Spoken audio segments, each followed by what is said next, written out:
Okay, let's get started. Just raise your glasses high. This one's for Just raise your glasses high. This one's for you tonight. Oh, man. Pour one out. Oh, my God. I got sad singing that. We got so many comments. We posted a very silly TikTok in which I laid flowers on the grave of Sir Ali, and so many comments were like, "I'm literally crying." I don't want to just fully. I don't want to blame it just on this news, but I have been in a bummed out mood for the last 2 days. Really, Yeah. but it's probably other stuff in my life that's going wrong. So many stuff, financial issues. So many stuff. Raising a child, so many stuff like that. But I am legitimately, like a lot of people, bummed out by that news. Like, Yeah, I mean, we kind of knew it was coming. I assume the cast had a pretty bad feeling in their gut that this was coming, like for the past 6 months or however long.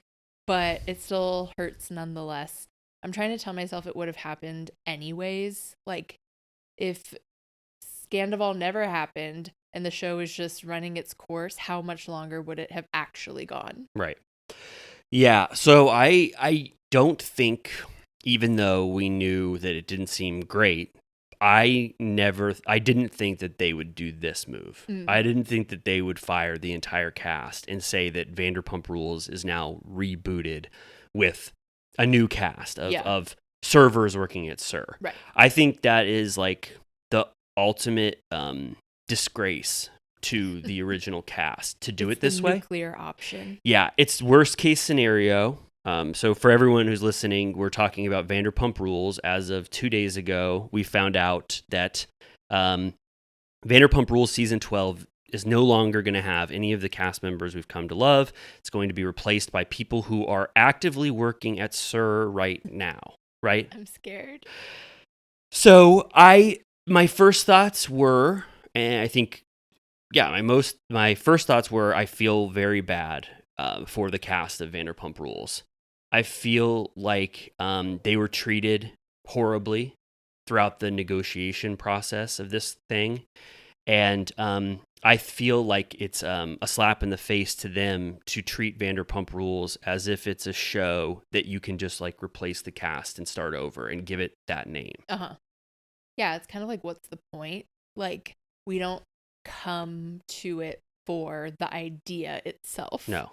You know, like, we've said it a million times. We're watching it from the beginning on Patreon, and like, it will never happen again. No. And I don't know, I like to believe that there will be some other show where lightning strikes again, but I don't think it will strike twice within the Vanderpump universe. No. The odds are against it. That Lisa and Peter and Guillermo and Natalie have cultivated this new crop of stars that will launch into the stratosphere for 10 more years, that they're just sitting there at Vanderpump Rules. The likelihood of that is most likely zero. Yeah. And I just think, in theory, what you just said, this show was not what Lisa originally conceived it to be. Yeah. This was not a revolving door of the SUR restaurant. And when she hired a new host like Gigi or these people, the cast does not leave SUR and then they're never seen again. What Lisa found out is that the 9 or 8 cast members that she had were absolutely perfect, and everybody wanted to see what they were doing outside of the walls of SUR more than even for 1 second they wanted to see what they were doing within the confines of her restaurant. Right. And I really have to say, I find this Lisa move to be the most disrespectful and shitty. Did you see her post? Yeah. It was so blasé.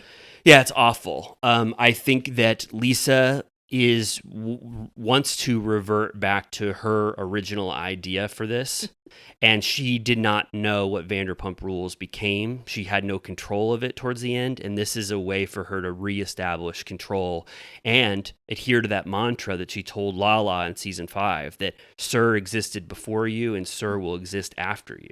Right. And I'm also like, how long can Sir be open?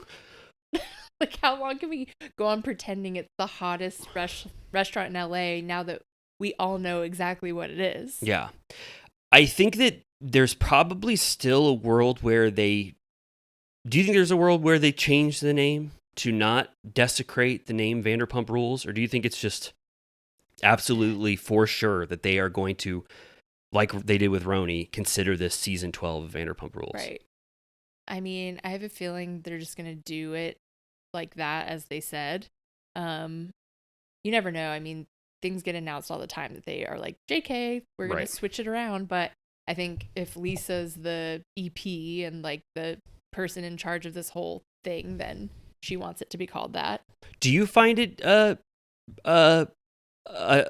disrespectful and a sort of a tarnishing of the legacy of the cast members that made her show last for 11 seasons for her to turn her back on them when negotiations, like they were being paid too much, for her to scrap them and throw them in the dustbin and then restart the show with new cast members that can get paid peanuts and then go back to her original vision of the show? Right. I mean, yes, I am like, the show was extremely broken, you know, like I never knew what the next step was going to be. So I don't know what the better option would have been. We could have just had a limping, 12th season that just kind of sucked again. And like the dynamics were fucked. No one would film together. It was like the dynamic is weird. So I don't know what the solve should have been anyways. If anything, I just think they should have canceled it. Okay. Yeah, I mean, I agree. You're bringing into evidence something that I cannot deny, which is that season 11 was pretty bad and there were fundamental problems. Remember how depressing it was? Every Yes. week we had to talk about it. It was like RHONY, Yes. but worse. Yeah.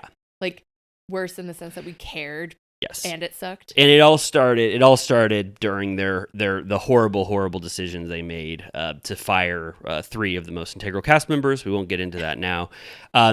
I think that Scandival obviously artificially inflated the conflict and drama that we were witnessing on Vanderpump Rules. It kind of ruined it, cast a shadow on it.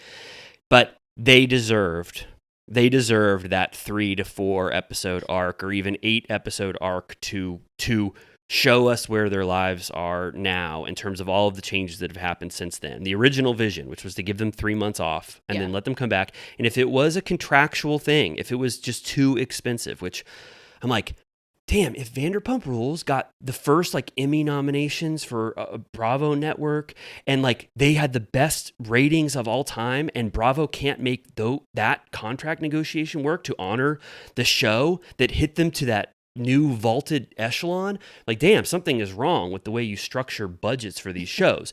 But at the very least, and I don't know if the Vanderpump Rules cast members are the ones who pushed back on this, I think that they should have given them a 4 to 8 episode season to just show us where these people are going to land. Yeah. And it would have been inherently interesting.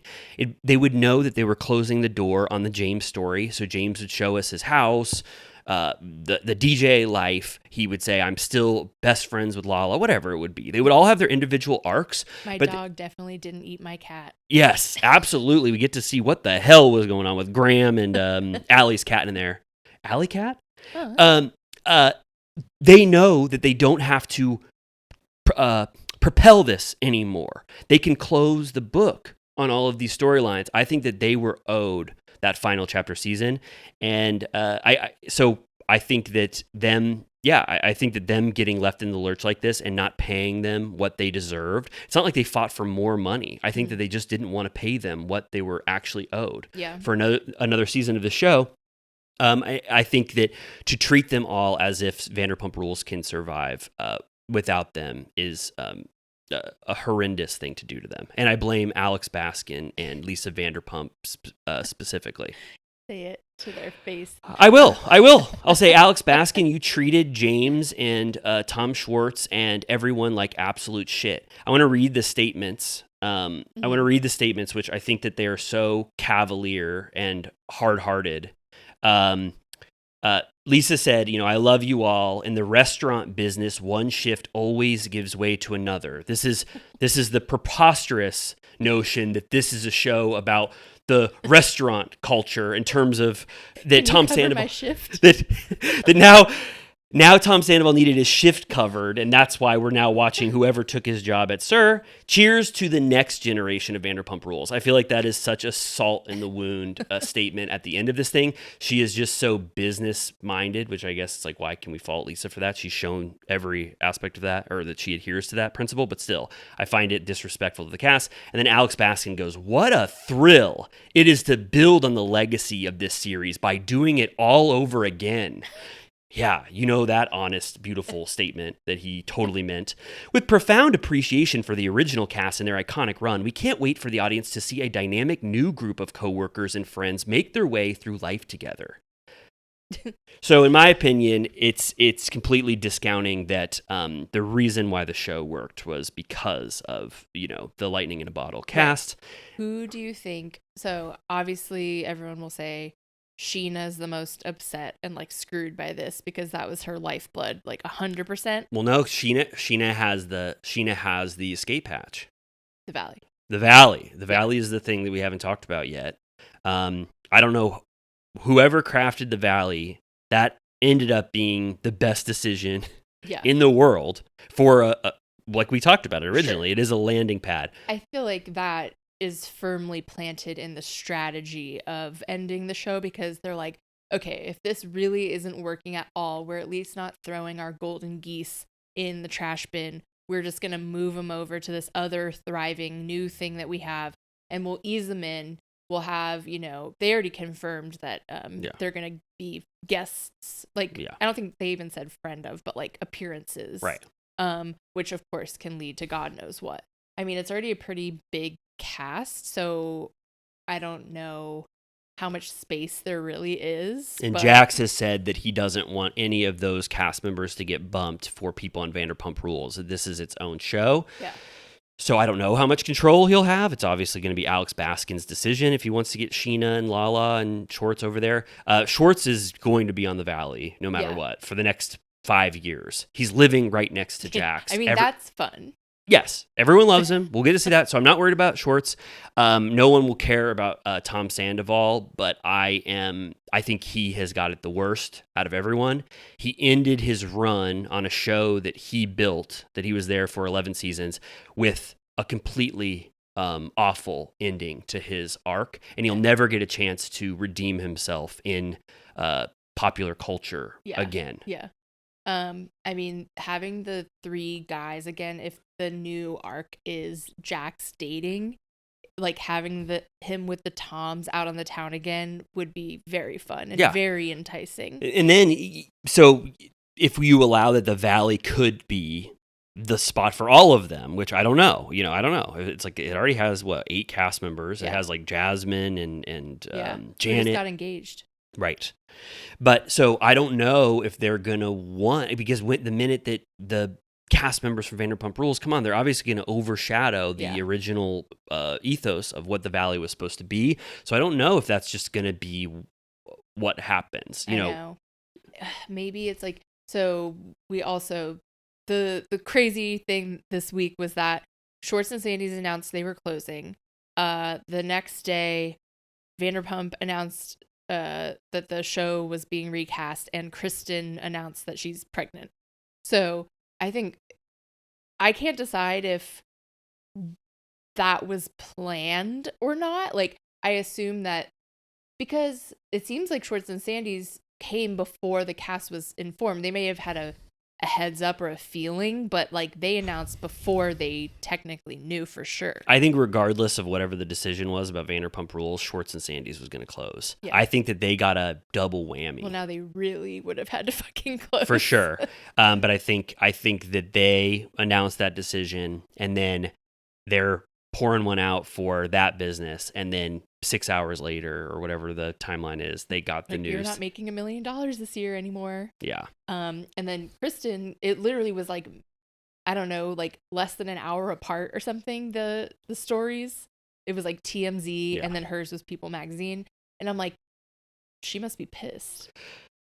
I mean, how much? I mean, we all, like, you just brought it up. Like, we're all talking about it. We all acknowledge Kristen got pregnant. Like, how much more,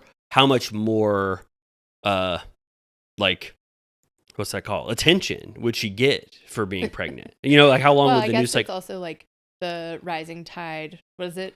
Raises all ships. Like, if everyone's talking about Vanderpump Rules that Yeah. day for every single reason, then maybe people are even more excited about all the news than they would have been otherwise. But I'm like, what are the odds that it was announced on the same day? I think because of the way that Bravo handled this, or Evolution, whoever, when they sent that text the day before they were going to announce it, it messed up a lot of things. I mean, Kristen, if she had heard 2 days ago, she would have never made that announcement. I think it was just like she had no idea that everybody had just got hit with that announcement, so she made the decision to announce, and it just happened to completely overshadow, what she was trying to say.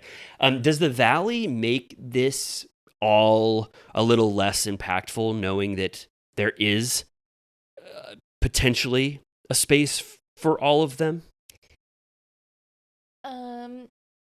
I guess it's as intriguing as ever because I still don't know what cards they're gonna play. Like, I didn't know what they were gonna do with Vanderpump, and they chose the worst choice maybe.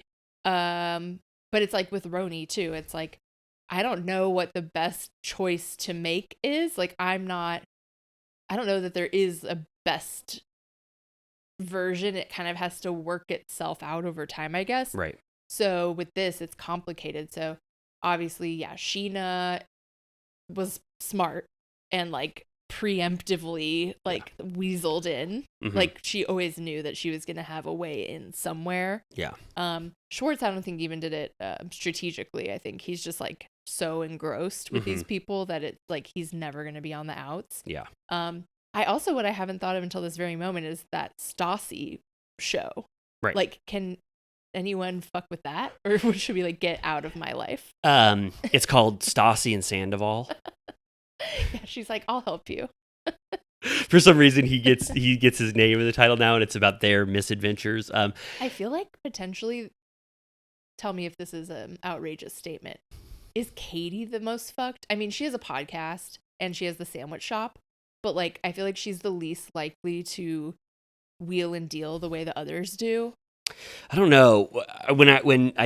When Katie got the news, I was reading all of their statements because I was like, this is insane. She seemed a little pissed. Yeah, she goes, this is like a mixed bag, and she didn't have a lot to say. And like, I was kind of surprised that they all put out statements like within 24 hours. I was like, you guys probably all need time to like think for a second about what you want to say. And mostly it's just like nostalgic, like, thank you so much to the crew or whatever. But I was shocked that they were even ready to have these statements. And it sounds like Katie was still processing. Yeah. I think that people are saying that, Disrespectfully is doing a lot better than you would have assumed, I guess, at the onset. Like, it's actually gaining steam, and people want to hear them talk, which, I've heard clips of Disrespectfully, and I think it's good. I mean, as a podcast, something about her, I don't know how long that'll last, but I think it could still be a fixture of West Hollywood. What I don't see for Katie is another reality television foray, because I don't think ultimately she enjoyed it overall, like, as much as like Sheena or Tom Sandoval did. Yeah.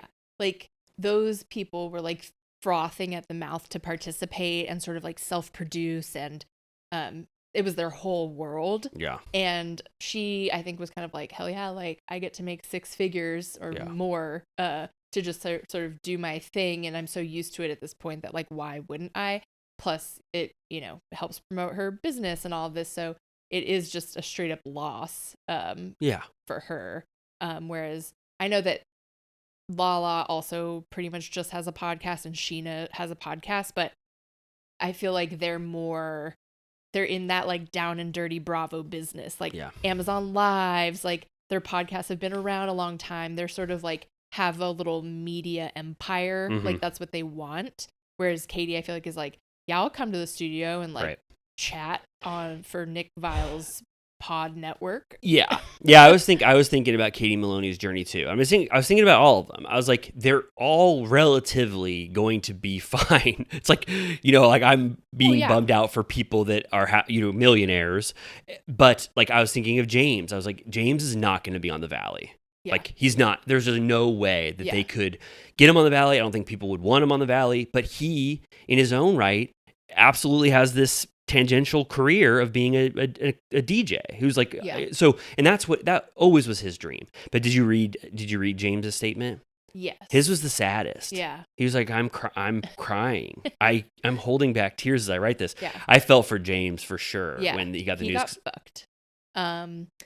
But yeah, I mean, it's like, boo-hoo, they make more money than most people or whatever. But it's like they completely depend on, like, it was like a carrot over their head for 10 years of like, you will make more annually. And it sort of just ended unexpectedly, which I guess you should always plan for in TV. Like your show could always get canceled. Yeah. That's always the case. So we kind of see now what Bravo, like how many seasons they can tolerate for a cast member before they have to fire them. It's like around 10 to 12 seasons. Yeah. And like for Kyle Richards, she's way past that, but they're like, we pay Kyle $5 million because she's the face of Beverly Hills. Yeah. But if Kyle did a misstep and like didn't do an engaging season, they'd be like, "Oh, Kyle, you're getting cut immediately." You know what I mean?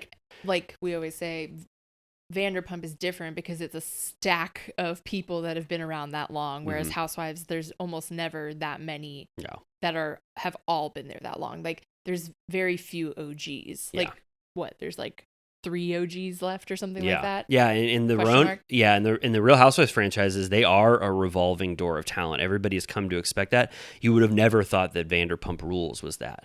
Yeah. I wonder, I mean, Summer House is like coming up on it's not that far behind Vanderpump. No, like, it was only a couple years later. 2 or 3 seasons. So I don't know. I mean, I would say Bravo. I mean, you don't listen to this. You don't give a shit about Turtle Time, but you all need to figure out a way to honor legacy iconic figures like Luann and Dorinda. Oh yeah, well, we got Crappy Lake. And if your only alternative is to pay them less on other shows, that's a really shitty alternative. Yeah. You need to either make seasons 8 episode seasons if you have a really highly paid cast member, or up your threshold for what the budget is for certain shows. Do you think they'll send the Toms to Crappy Lake? Yep. Tom and Tom go to Crappy Lake. They do a little review. And the mayor has to give them assignments. They put on a talent show. They have to fix that hotel that really sucked in Crappy Lake, that had blood on the floor. I don't know. This will be an evolving story. I think in weeks we're going to hear more details. I'm ready for the first Vanderpump Rules cast member who wants to scorch earth to come on Turtle Time. Okay. We'll invite any cast member. Peter? I do not give a shit what Peter says about this whole fucking mess. I feel like he contributed to the downfall of Vanderpump Rules. Yeah. I consider him an extremely bitter person who wanted to ruin the legacy of Vanderpump Rules because he wasn't involved with it anymore. He posted a meme that was like, I'm the only one with job security at Vanderpump Rules. Yeah. Congratulations, Peter. You contributed to about 2% of the entertainment of Vanderpump Rules for 11 years. I sent you a video, but when I went to lay the flowers in Sir Alley on Tuesday, I parked and immediately saw Peter walking to his shift because it was like 15 minutes before they opened at 5. Yeah. I mean, good for Peter. Good for Peter. Obviously good for Peter. Good for Peter. But I am not on his side of history. Did you see he posted like on that day? He was like, he always posts those nasty, sweaty gym selfies. And it was like, I don't know if he always says this, but it was like having a very good day or something like that. He's like the Joker of the Vanderpump Rules universe. He was waiting to watch the world burn. And now he's loving life, licking his lips and rubbing his hands together. What else to say? No, seriously, like, I'm ready for people to reveal what actually happened. I really want to know. This is the piece of information I want to know. I will get it from any source that wants to be anonymous. I want to know, did the Vanderpump Rules cast turn down a legacy option of 4 episodes to end your story. They're like, no, fuck that. We get 12 episodes or nothing. And Ariana was a holdout, or Sheena, like, no, we're not getting paid half of our rate just so that you can sign us off and shove us out the door. If you're going to fuck us, then we're going to leave you with this shitty other version of Vanderpump Rules. I want to know if they were given the option and they denied it because it was well below their rate, or if Bravo made this decision because they were like, we don't know how to work with this cast anymore. We're going to, push the eject button on all of them. Yeah. I mean, I guess technically they still could do some sort of a special that's like outside of the calling it a season. They could do a little. Well, the reason why I know that's not happening is because they never would have done those tributes that to say it's over. Yeah. They all said Vanderpump Rules has ended. That email must have been as emphatic as you could ever imagine. Yeah. You know, they all thought this was not an option for them to move forward, or else there would not be this rush to mourn the death of Vanderpump Rules. I really would love to see the footage that they captured at SUR today in 2024 of this new cast of people. No offense to them. If they're entertaining, if they're actually some new amazing version of the same dynamics that we witnessed before, then congrats to them. I can't believe Lisa and Guillermo and Natalie had that curation and that taste, but I would be very surprised if what they were filming in SUR was beautiful and powerful enough to make them justify this decision. They're just like, let's just pull the cord on this and try to make this work, and if it gets canceled, who fucking cares? Are they all just like TikTokers probably? I have no clue. There's some clues to it. I did a TikTok on this. There's SUR Rules, the SUR Instagram account, keeps posting their staff and then tagging Evolution and Bravo in their photos. So they're kind of telling us who the next generation of the cast is. But yeah, I'm just, again, what are the odds that the people there are not so well entrenched in the tropes of Vanderpump Rules that they're not fabricating and faking their way to try to become the next generation just of full RHONY. Yeah. It's a big, scary time. It's scary. It's scary. Well, this is the hero's journey. Yeah. It's I guess, you blame Bravo in a way, but then you also can't really, like, if they just say this is our budget and we pay people a certain amount and this is the amount of entertainment we expect, and everybody's just like dollar signs or whatever, it's just like, okay, I mean, this is the universe we're participating in, and Vanderpump Rules became unmanageable. Like, you imagine Alex Baskin and he's just crunching numbers and he's like, we can't make this fucking shit work. Yeah. And so it's just, it might not be as tragic as it seems to us. It's just tragic from an entertainment standpoint as an audience. Yeah. But again, like I say, do not forget how painful last season was. And if it was going to be that again, I don't want it. Yes, totally. I totally agree. I just want them for a show that I swear will be, if they included reality television in the prestige category, it will be considered in terms of entertainment up among in the top 20 conversation of television shows of all time. If critics respected reality television, it has provided me with just as much entertainment as Sopranos or Breaking Bad. And it's even more iconic that these are real people, and no reality television show cast has made it this long without switches. Yeah, you don't have to tell me. I'm like constantly out on these streets at like every office job I've ever had. Like, you don't get it, it's fine. So yes.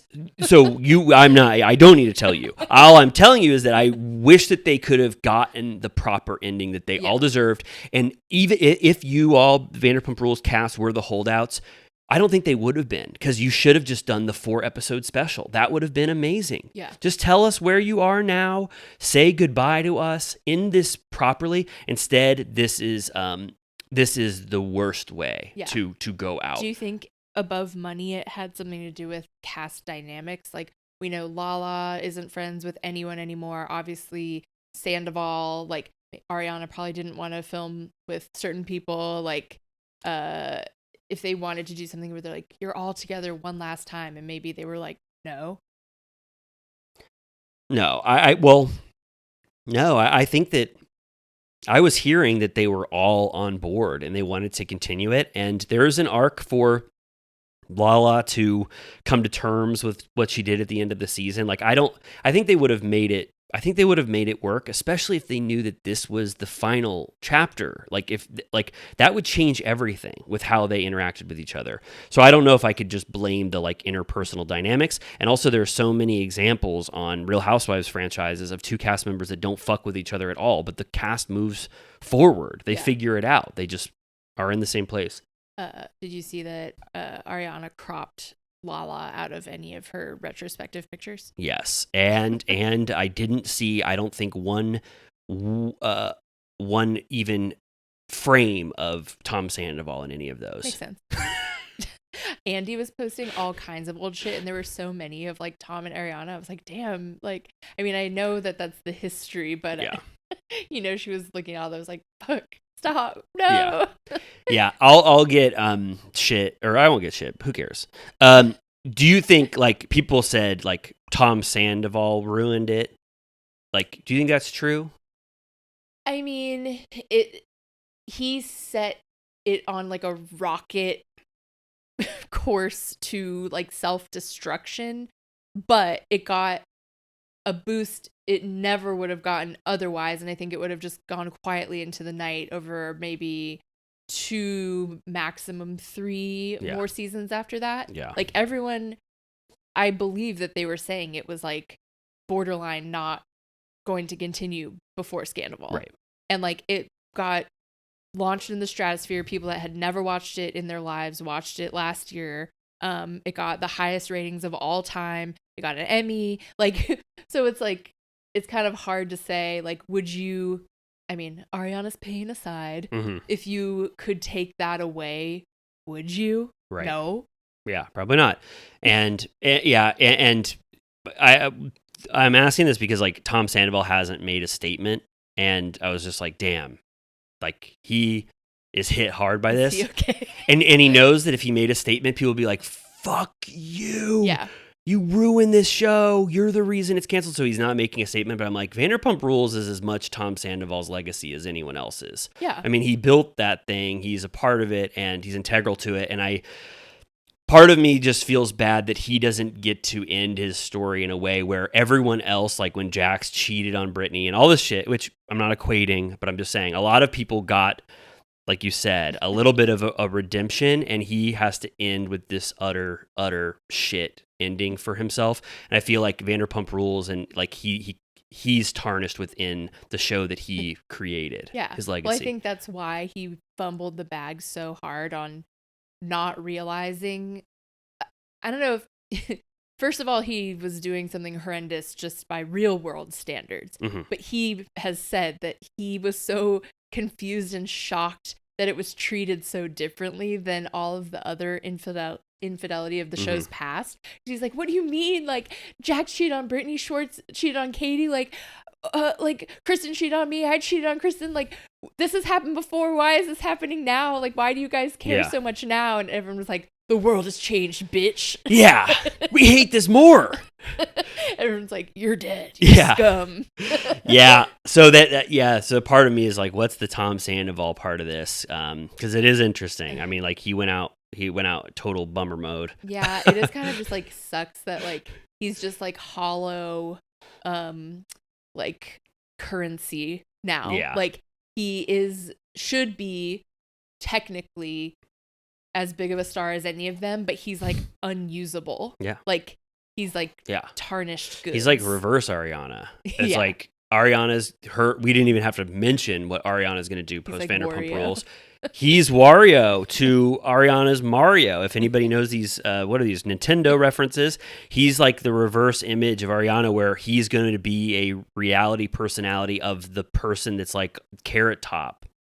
Or, you know what I mean? He's going to have the trajectory of like, I'm the evil archetype on all this fucking garbage. House of Villains season 3. Fuck, I got to be on that? Yeah. Shit, this sucks. Traitors. You already did Traitors. Oh, fuck. Didn't come out yet. Yeah. Meanwhile, I think Ariana, this episode comes out on Thanksgiving Day, so you can watch this at the same, or listen to this at the same time you watch her at the Macy's Day Parade. Did you see the float they made of her? Is it her in the red dress? Yes. Floating through the sky? It's like a balloon. it's one of the most beautiful floats I've ever seen. There's Charlie from Peanuts. There's Glenda the Good Witch this year. Elphaba. Elphaba. There's a big green square that says Brat. Yes. There's Hawktua spitting a big loogie out of her mouth. And then there's Not a loogie. Is that what the Macy's parade is now? It's like the memes of the year floating down like Madison Avenue or whatever. Yeah, and then finally, not at all like those other ones, maybe like Charlie from Peanuts, but Ariana's beautiful float is there as well, which I'm so excited for that. That's why I'm saying we don't even talk about Ariana. It's like, Ariana, you're just shooting to the moon. But we were talking about this earlier, so like she's there affiliated with Love Island, which makes sense because it's all like NBC Uni, Peacock Yes. esque. So like Yeah. she's just like a tool of their toolbox, which is Not a like- tool. No, she's like a part of their Yes, corporate yes, toolbox. The way yes. that The Bachelor won Dancing with the Stars this week, and like that's great for ABC. They're like, the winner of our biggest show wins our other biggest show. You know, like Yeah. it's like perfection to them. God, ABC has such shitty talent. Yeah. Who do they have? Jimmy Kimmel. Yeah. Okay. Oh, he's great. He's replaced by Conan. One of at the best, Oscars this year, which is not an ABC tie-in for Right. once. I'm just kidding. ABC doesn't have shitty talent. But I was thinking, like, so if Ariana is the Glinda to Sandoval's Elphaba. Perfect. How does it all come back to Wicked? Nobody mourns the wicked. Damn. Tom Sandoval. Like, has she reached the level of fame that she's now set without the show? Like, I'd say yes, because she's gotten so many opportunities just straight off of Scandival, to the point that like she did the Broadway thing, which like, you know, Erica Jane did that, Lisa Rinna did that, like a lot of people have done that. Is she going to continue to do that? She didn't do any other Broadway plays? No. Oh, I was thinking because she's different than Erica Jane in a way. Like I was thinking that Ariana she could do more Broadway. Okay. I thought there was one other Broadway play. She was like a theater major in college and was striving to be an actor. I'm saying I see that path too. Like another, like all of a sudden, like she's in like a Kenneth Lonergan play. She does like Death of a Salesman. Yeah, stuff like that. Like I mean, you know, Ariana's got a good career ahead of her, obviously. Yeah, but I feel like to an extent, she is the positive side of the House of Villains coin. Like she can do. Yeah. She'll probably still do Traders. She'll do all of those. There's a new industry, like a cottage industry of using reality personalities. They're just like building new shows to use these people. And like she can cobble something together with that for a long time. And I know she's doing like little guest spot roles, but it's like, can she supersede just being someone from Vanderpump Rules? Because I think that can only get you so far for so long, you know? Yeah.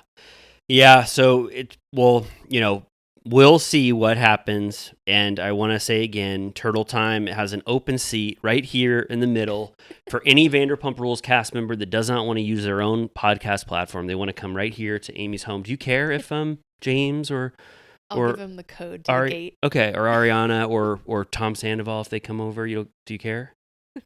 I wore my Shorts and Sandy's hat out and about the day that it announced it was closing, and it almost feels like akin to wearing a MAGA hat, I have to say. Just the shame you feel? Like, I'm so scared. Yeah, I understand. That's what I'm talking about. That's what I'm talking about. You remember West Wilson had this mini villain arc for like a week. You remember? Like where it was like, oh my God, I can't wear my West Wilson hat anymore. It's like, well, no, that definitely flopped completely. Once you find out that all the cast love him again, he's going to get another season. Everyone's going to fall in love with Wes Wilson again. Schwartz and Sandy's and the Tom Sandoval aspect, they never got the opportunity to ever come back in our good favor. Right. Which people will say, oh, that's good. Which, by the way, I'm a little scared. I watched an interview with Kyle and Amanda at that like Bravo Fest thing, whatever the hell that was. Mm-hmm. And they were saying that West was so scared after season 1 and the reunion that he like doesn't speak in his second season. I could imagine. I mean, the onslaught that you take, you know, we've seen what that internet, what's it called? The outrage of the internet can do. So I imagine he was a little tight-lipped. Yeah. For a little bit, not wanting to make a lot of mistakes. Did you hear? Well, I'll just segue us out. Did you? Well, we're done talking about Vanderpump Rules, right? So. Yeah. Oh, well, this is not a big deal. But Kyle and Amanda said that they had the first threesome ever in their house. Not them two, but they said someone did. Yeah. Do you think you know who it is? I bet it's like some random chick. Right. I think so too. I think it might be. Yeah. I think it might not Maybe be. Jesse. Yeah, I was thinking. There were rumors that it was West, Jesse, and balloon guy Joe. And no, it West, Jesse, and Lindsay Hubbard.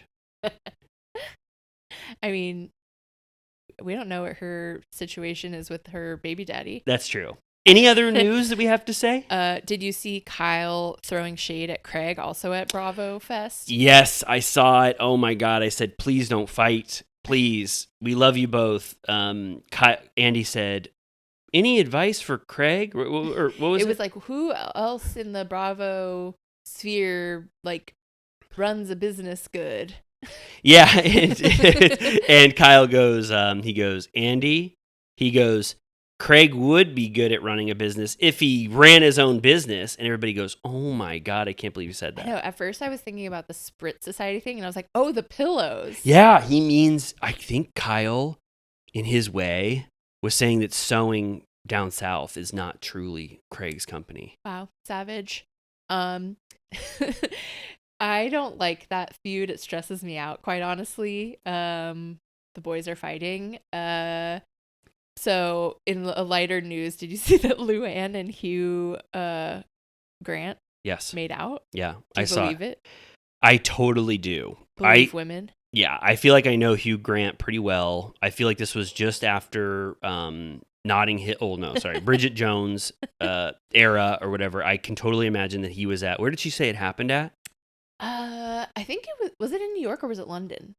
I'm not sure. I would need to check in on that. But I could totally imagine that she sidled over to him and he said, I want to make out with you so bad. And they had that huge, heavy makeout. And Hugh's statement didn't sound that bad. Or didn't. I know. You would think he'd be like, what the fuck? Because he's married. Oh, he is? I think so. Oh, I don't know. I know him very well, but I don't know much details about his He described her as a charming RHNY. Yeah. I believe, what did Luann say?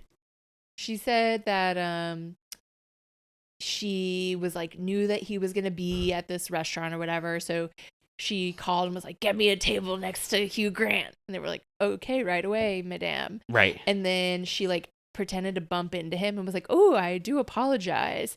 And then he was like, oh, hello. And then are you a RHONY? Are you a charming RHONY? And then it was something like she bought him a drink or they like shared a cigarette or something. Wow. I don't know. And then made out. Yeah. And then Hugh goes, I don't remember it like that, but who am I to say? Right? It was kind of elliptical. He was like, her memory may be better than mine. I thought that was a not deny. I don't know why he shouldn't have confirmed or denied, but I believe in the world where they did make out, even while he was married. Sure. He doesn't seem like a faithful guy. I say Luann is across the board hall pass for everyone. Right. They're all out to remember that one guy, Joe Bradley. Yes. He got to make out with Luann once. Yeah. And like the Italians, aka the pirate. Right. Remember with the be cool, don't be all uncool, Heather Thompson was like, not cool. It turns out that the guy that you made out with is married. And she was like, oops. Yeah. She doesn't not my fucking problem. Yeah, she doesn't give a shit. Hugh Grant is married? I thought so. I think that's what I read. Okay. No, I fully believe Luann, and Hugh Grant didn't deny it enough to me. Yeah. Maybe that's just him being a gentleman. The last thing I'll say is that apparently Andy and Carol have made amends. How did this news come about? What was it? Was it at the Fan Fest thing too? It might have come out of that event, but it was something like they like emailed or something like that, and they basically just agreed that they miss each other. And Andy was like, she was someone that was in my life well before the show, and it's nice to like have her back around. And we realized that the angst between us had a lot to do with the drama and stress of the show. Wow. So without that, they can just be friends. And I'm like, Bethany must be fuming. Oh my God. Well, next up is Bethany and Carol. Oh God. I mean, you never know. Sometimes you'll just like flick on your TikTok and she's with Jill. Yeah. She had that moment with Luann, and then Luann was like, "Eat shit, bitch. You used me for content." Yeah. Oh my God. Luann was so pissed at Bethany. Yeah. No, I always thought I didn't understand why Andy and Carol parted ways, except that one moment they had at the reunion. And then Andy in that Diamonds and Rosé book, he said, Carol became someone that I barely recognized after the end of her run of RHONY.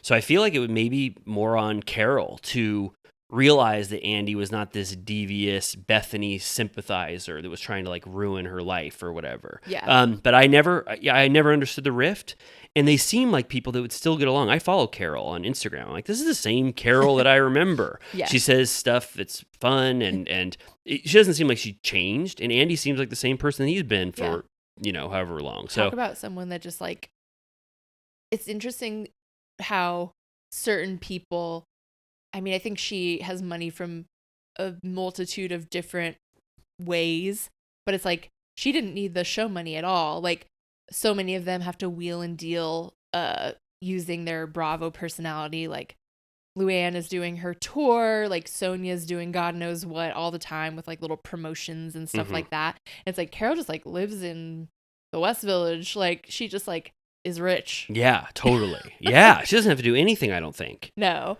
But I do like, restored unity in the New York ecosystem. I love that too. I'm very glad that, it seems right that they came back to each other. So I'm very happy. Yeah, it's a plus. Cool.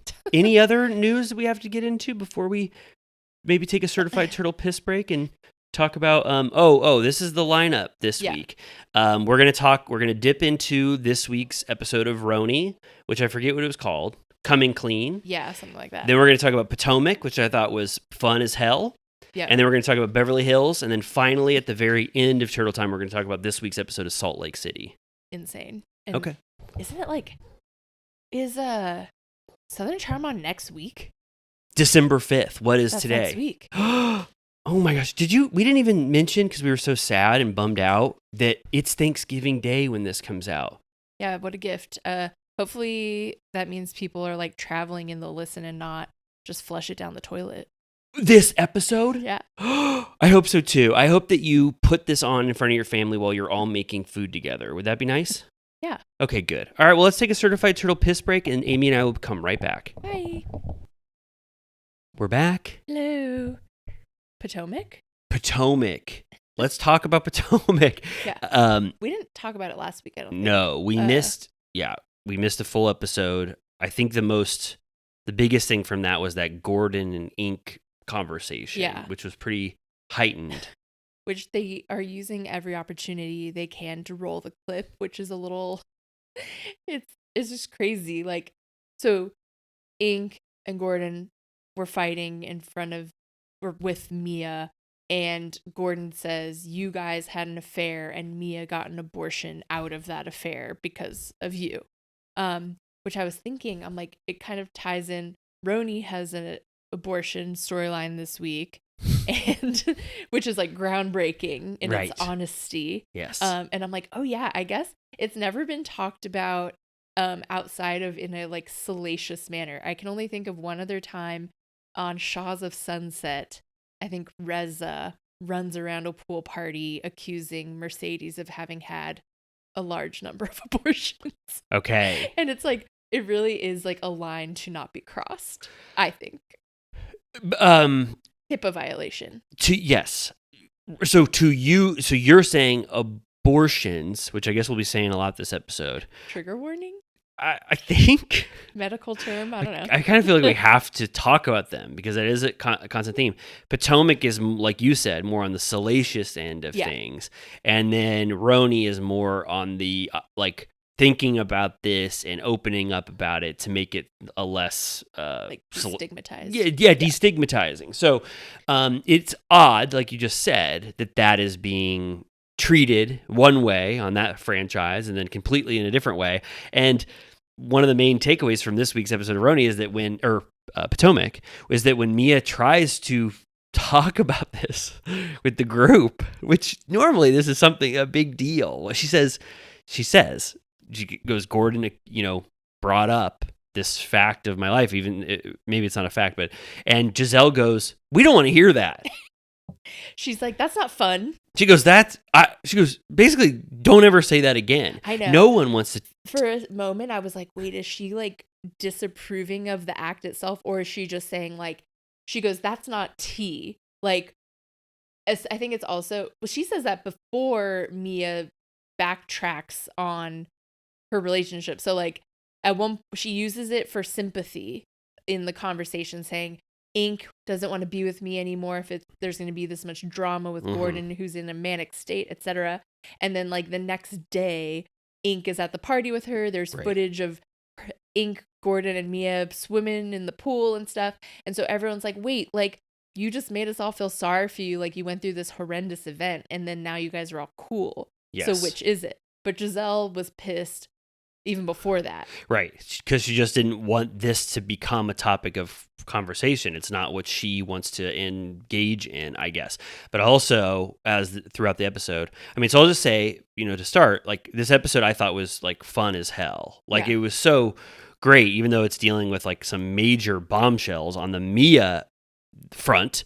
Another big revelation is that Mia is now openly saying that Ink is the father of her son and that Gordon is still reckoning with that and doesn't fully believe, right? Yeah, the cliffhanger at the end of the episode is her using the word fathers of my children. Yeah. And everyone's like, what? Yes. It was handled completely different. And it's notable that these storylines are being treated just completely in different ways on these two different franchises. So Mia is providing like the bombshell stuff, but then counter to that is just all of the fun of Potomac, which I thought this episode was just one of the funniest Bravo episodes I've seen in a long time, just because of all of the GNA stuff is so silly. This episode starts with them doing another GNA event, and again, no one knows what the hell GNA is. It went from being that athleisure brand to then being a brain tumor commemoration charity health and wellness charity event, and then now it's in the health and wellness thing. And then within 5 minutes, Ashley took this opportunity at this GNA event to sing her new single, Healing and Thriving. Acapella? So it sounds like GNA it's kind of like a cool Real Housewives loophole where you can just say, have a business with another cast member, and shell corporation. It can be anything. For plotline. Yes. It can be anything you want in the world, and you can get away with justifying saying this is a launch party, this is a fundraiser. It's anything. GNA is just a catch-all term for any event that Giselle and Ashley want to highlight on this franchise. Yeah, they just have like a Shopify website with hats on it. Yeah. And they're like, it's our new venture. Yeah. Wendy's like, I still don't know why we're here. I was confused back at that shitty fashion show where the only thing that was good was the crab legs. Yes. That was when they were doing their athleisure event. I also liked that Stacey kind of got into it a little bit this episode, because when Ashley is doing her song, they all agree that Ashley's singing voice, when it's a cappella, it was not up to the standards of sounds that they normally would like to hear coming out from people's mouths in terms of singing. And even Stacey had to be honest. She goes, Ashley sings like they accuse me of how I dance. Because last week's episode or 2 weeks ago, she was accused of being a really shitty dancer. Right. I thought it was fun that Stacey was finally, partaking in throwing out shade a little bit with the cast members. Yeah, she tried to say it as nicely as she could. She was like, she really gave it her all to try and hit those notes. Yes. We get Karen going to court, and it turns out that they just postponed her date 4 months. So Yeah. there's essentially, she was trying to tell people that, like, we're nearing a resolution. I'm like, well, didn't you just go? And they were like, we're not doing it today. Right. Yeah. I don't understand at all how Karen is handling this drunk driving thing. It doesn't make any sense. She's allowing them to film every aspect of it, the specific actions that are happening, but will never reveal any actual thing that is coming out of it to the cameras or in her confessionals. Right. That's the thing that's weird. She goes, we can't talk about it at all. Like, Ray tries to say something. She's like, you can't say anything. And I'm like, I understand certain things to not, like, perjure yourself or give information that could be used against you, but to be like, they postponed the date.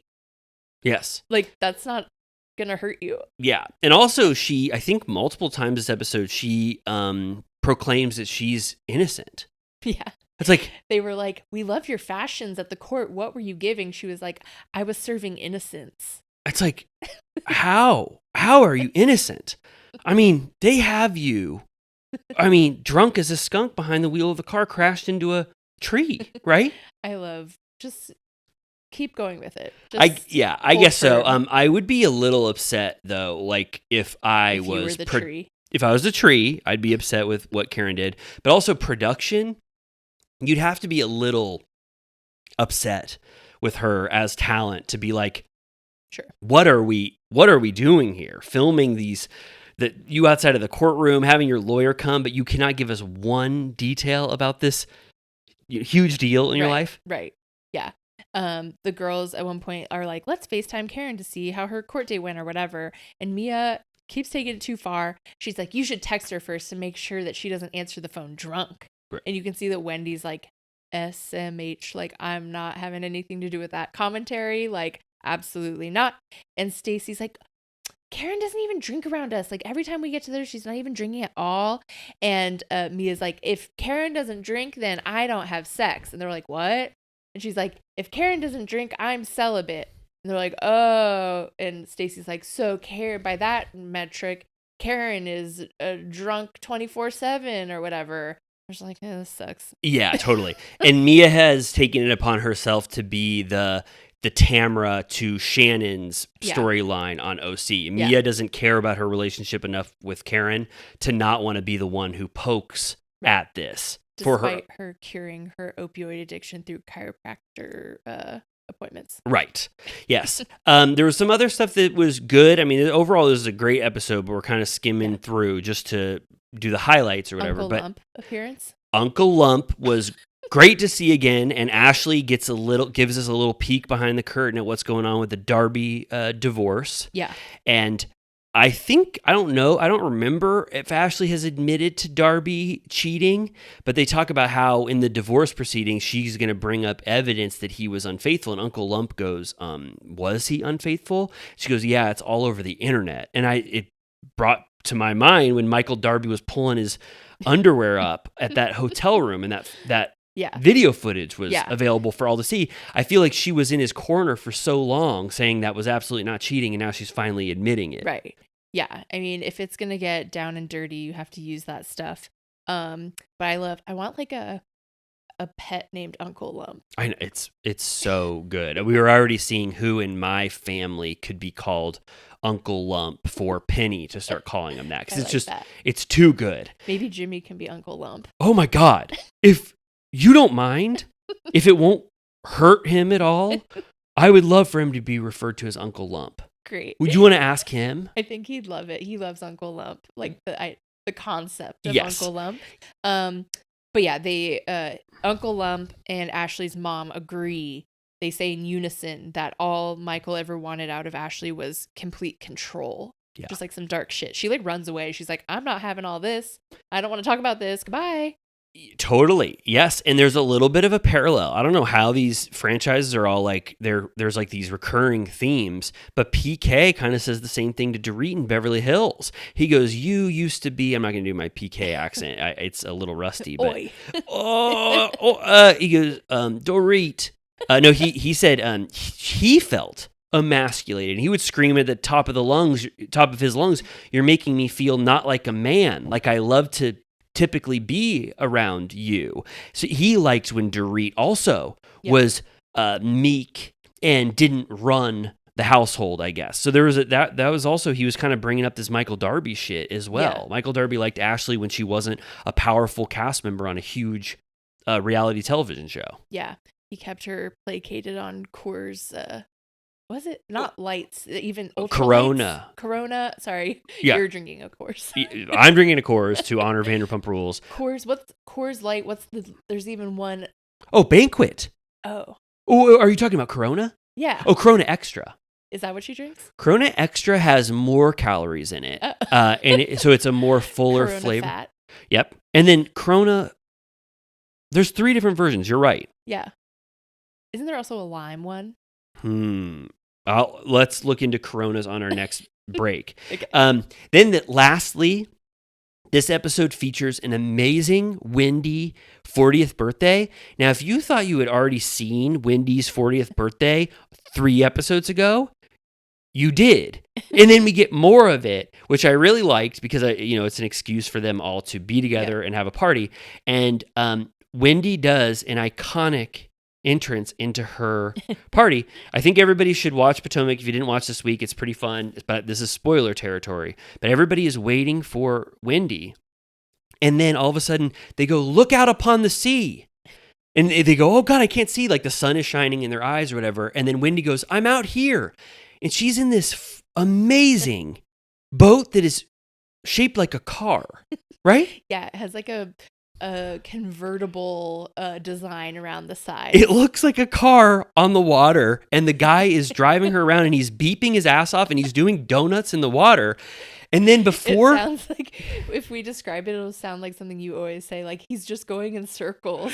Yeah. He actually is. He really is. He's doing donuts in the water, spinning around in circles, and Wendy is she's starting to get tired of it because he's doing so many circles in the ocean. And then Giselle, who's like one of the biggest haters on any franchise, she goes, "This entrance is one of the most epic failures I've ever seen in my life. Wendy, land this boat immediately. This sucks so badly." And you haven't even seen the full thing proceed. She doesn't even ever get onto land from the boat in a way that anyone can see. No. Everyone gets seated for dinner for what seems like 30 minutes or more, and then she just comes from a different area. So the sun sets and it's dark, and Wendy comes to her party because she had to go to this dock that was maybe like 500 feet away, and she's completely soaking wet, like she got dunked in the water. So it was one of the worst entrances, but I like that Giselle like proclaimed it that very early. And then to me, the wildest thing that happened in Potomac was the little glimpse at TJ's mask falling from his face. Scary. Right in front of us. I was like, oh man, I saw everything I need to see about TJ in a 2-minute conversation with Stacy. So Stacy is one of the sweetest people. She could do something horrific and horrible, but she seems like a genuine, sweet, good-natured, nice person. She's going around this party, having fun like people do at a party. She's making conversation. She's talking to people. You see that TJ is having his own conversations. Yeah. He's talking to Ray about computers, having the first Hewlett Packard. They're talking about the early Microsoft days where Ray gave Bill Gates a noogie on his head. Like they're having this and you're like, TJ's fine. Yeah. And Stacy's fine. Yeah. Then they get down to the table and TJ goes, we sit next to Stacy. TJ goes, what does he say? He goes, "Oh, you're noticing me now?" Yeah. And Stacy goes, "What?" And he goes, "You've been hanging out with everybody but me. Get it together, man." And you're like, his demeanor is so counter to how what she was bringing. She's just like, "Oh, I'm seeing my boyfriend again for the first time after 30 minutes of being away from each other." But he thought that she was purposefully abandoning him and leaving him in the lurch. Yeah. So he was instantly mean to her. Yeah. Like full 10 out of 10. Angry and mean. Yeah, he goes, "Take your hand off me." She tries to put her hand on his knee. He basically is like, "Don't touch." Yeah, and Stacy is embarrassed. Yeah. She is such a sweet person that, in my opinion, that when you watch her get talked to like that, you're like, oh my God. Like it sent shockwaves through me. I was like, I know. This is an asshole guy. Like what a piece of Todd. shit. Yes. What a dickhead. Yeah. That he immediately assumed the absolute worst because he felt uncomfortable at a fucking filmed event. That she didn't think that he needed hand holding for 30 minutes or an hour or whatever the fuck. And he immediately assumed the worst and started treating her like shit. Yeah. And then when she tries to rebound because she's embarrassed, he's talking like that. That horrible tone, dismissive, patronizing, cheerful. It was like weirdly a cheerful he's tone. creepy. Yeah, I was like, fuck this guy. Oh my god. Have you seen the trailer for the movie Baby Girl with Nicole Kidman? I have not. I know it's supposed to be like it's horny and she has sex, I think, in it. Yeah. It's like, I just saw the trailer before Heretic yesterday, but it's basically like a psycho. Well, actually, I don't know how psycho it gets. It seems like it gets a little psycho, but she's like fucking an intern and they have like a little dom dynamic where she's the boss, but he in their sexual dynamic is the boss and he makes her do whatever he says or whatever. And I'm like, what if JT's whole like celibacy thing is some like weird fucked up like control play? Yeah. It's possible that that's what it is. I think he is unfortunately, he's like Jared Osmond, because I'm just going to pull from every franchise. I think he is someone who wants to be on this show really bad. You can tell he loves this opportunity. He showed up in the GNA shirt to the GNA event. Yeah. I think he is reveling in getting to be dating Stacy while she's a cast member on the show. And he felt insecure for a second when he didn't have anybody to talk to for 5 minutes, even though there's no footage of him even wandering around aimlessly or anything like that to show that Stacy was like brushing him off. But he felt self-conscious that he didn't have somebody to talk to for 10 minutes possibly, and he took out how he feels truly, and you got to see that true spirit of how he would treat someone when he feels insecure or whatever he was feeling at that time. I was like, damn, what a bad second impression. Totally. Like, I was already on the fence about you. I was like, what the fuck is going on? Obviously, like, something is odd here. And then in like the minute that you have more than 5 minutes dedicated to you and you go to your first party, you treat Stacy, who seems like a really nice person, like shit. Yeah, totally sucked. I hope it doesn't get darker, or I hope she just dumps him. I hope immediately when Stacy watches that, if they're still together, I hope she sees what it looks like as a viewer and just says, oh man, I'm never going to be treated like that ever in my life again. Yeah. Like, this guy is not worth it at all. Yeah. If only. I feel like it usually takes longer than Yeah. that. Then the whole group gets together and Giselle brings up what Mia had said about her family, what we were talking about earlier, how she's like, you had us all feeling so concerned and like sad for you, but then we see on Instagram that everybody's cool, so like what the hell was that about?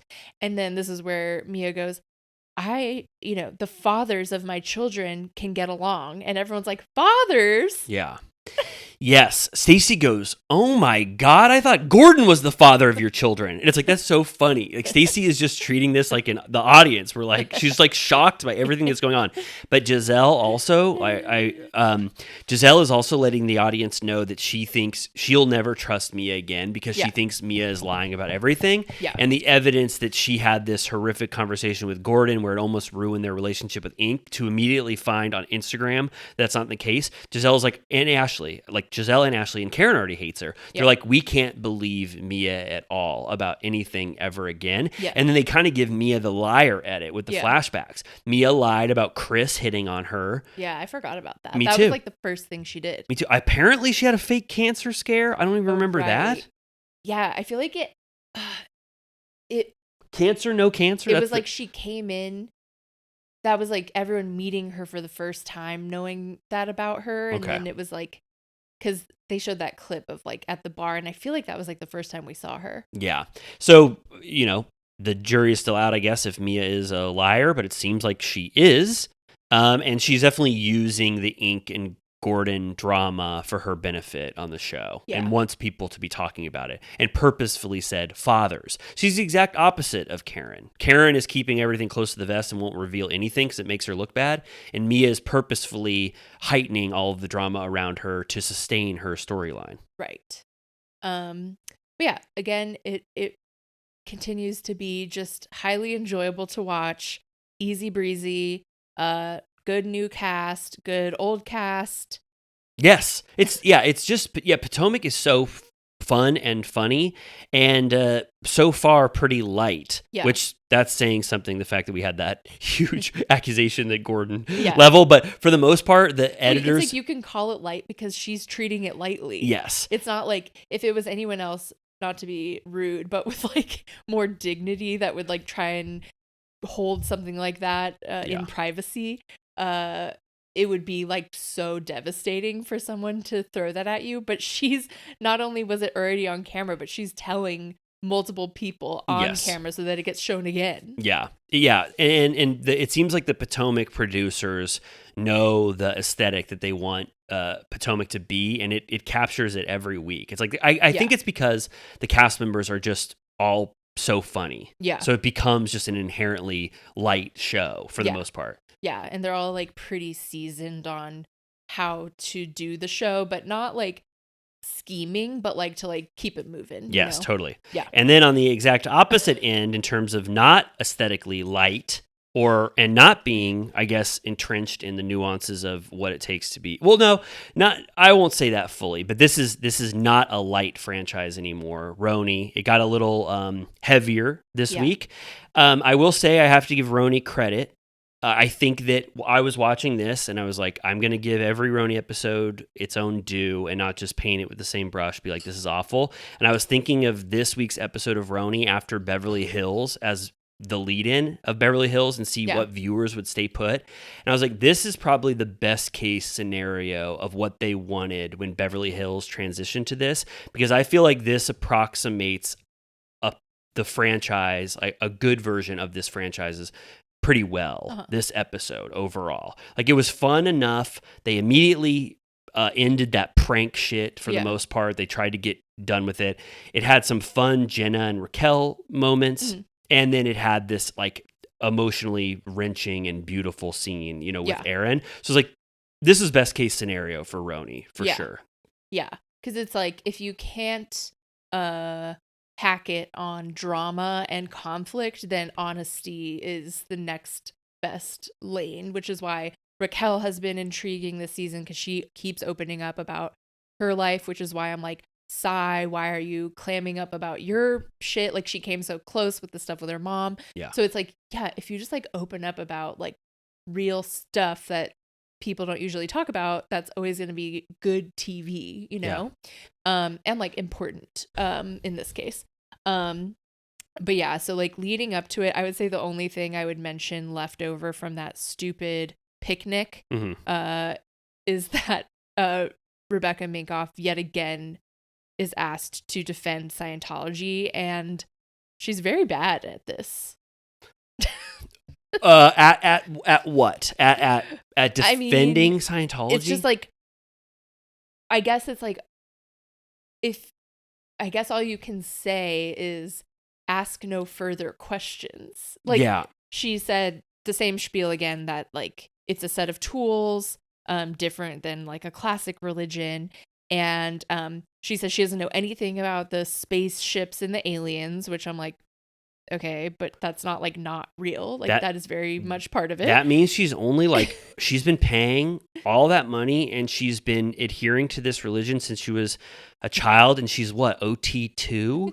OT3? She's like in the dregs. They reveal the mythology behind Scientology at OT4. Rebecca Minkoff, what are you doing? You got to get to that secret room where one of the people opens the thing and they reveal the mythology of Scientology, unless she knows it and she doesn't want to let us know. But I have to assume Rebecca Minkoff has gotten to that. She's not flying up the ladder like that booklet I found said. Yes, you famously get Scientology literature mailed to you. I would have to say, this is as prying as I'll get about Scientology. I have to assume that Rebecca Minkoff has made it to the level where they share the origin story. Lying?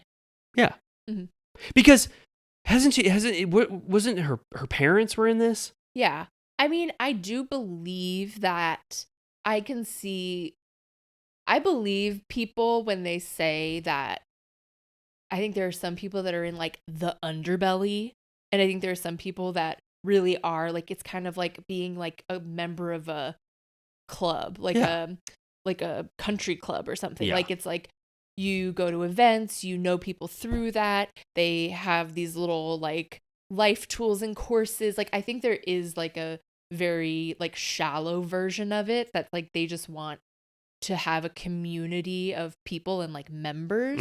And then I think there are people that like get really into it and are like indoctrinated and like this whole seedy underbelly thing. But I bet like a large portion of people don't participate in the nasty Sea Org shit. You know? Oh, for sure. Oh, absolutely. Yeah, no. And you can't get up the bridge. Like Amy and I, if we wanted to fly up the bridge, you can't. It's so expensive. Rebecca Minkoff has the means to fly up the bridge.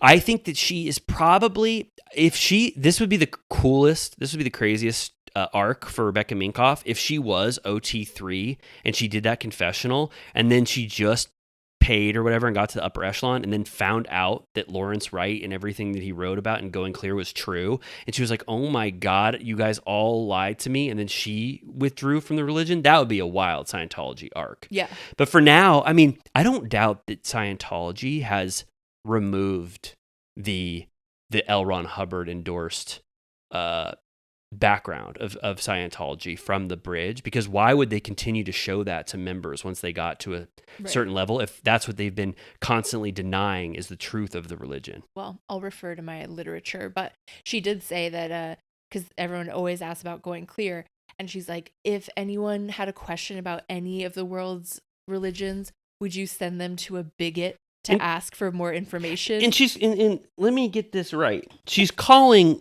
Lawrence Wright a bigot, right? Yeah. That is so crazy. I was like, that was the most offensive thing she said. I was that's like, the most Scientologist thing she could say. I was like, you're calling a New Yorker writer who's written like Pulitzer Prize winning books about, he's right about Looming Tower and he's right about all this other shit, but he happened to let out his full-blown bigotry on this one subject that he was interested in and wrote a 400-page book about, and he found out the truth of what that is written based off of the boxes of information that your church sent directly and to that Paul Haggis, who had he wanted to believe in this shit, and he told the truth about what it was. But I don't know why. I just think that I'm personally bored with Scientology, and I've accepted that people pay for it and what it is, and people have all kinds of religions that they adhere to. Sure. So I kind of just like, for some reason, and maybe it's just Rebecca Minkoff or how they're handling, I'm like, this could be so much better. But for now, it's just very boring. This is the third time you all have asked her about it. Figure out a new way to talk about this, because it's a dead end. And you're right, Rebecca Minkoff is not explaining herself well. She called Lawrence Wright a bigot. But for some reason, as a person who absolutely loves everything about Scientology and religion and belief, this is so boring to me. Totally. Yeah, unless she was like a defector, there's not much there. Like if it was like if they hired Leah Remini as a housewife, that would be thinking that. Sick. I was just thinking if Brynn wanted to do something creative on this franchise, which she does not. She does the absolute lowest common denominator, which we see in this episode. She does that game, a shitty, absolutely the worst game. A dick-shaped popsicle that has to be blurred the entire scene, where they don't even say what it is. I had to like figure it out myself. And then say, I'm known for doing really shitty games. It's like, yeah, you are known for that.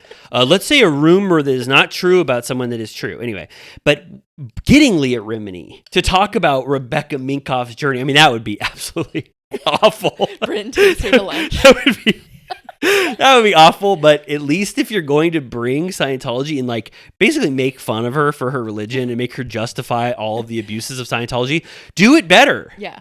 Leah Remini walks in like Jared Osmond. Oh my God. She's just like, hi. Yeah, exactly. Oh, you want to know about the Minkoff family? And then what's his name? Who's the other guy that loves to... Rinder. Yeah, Michael Rinder comes in too.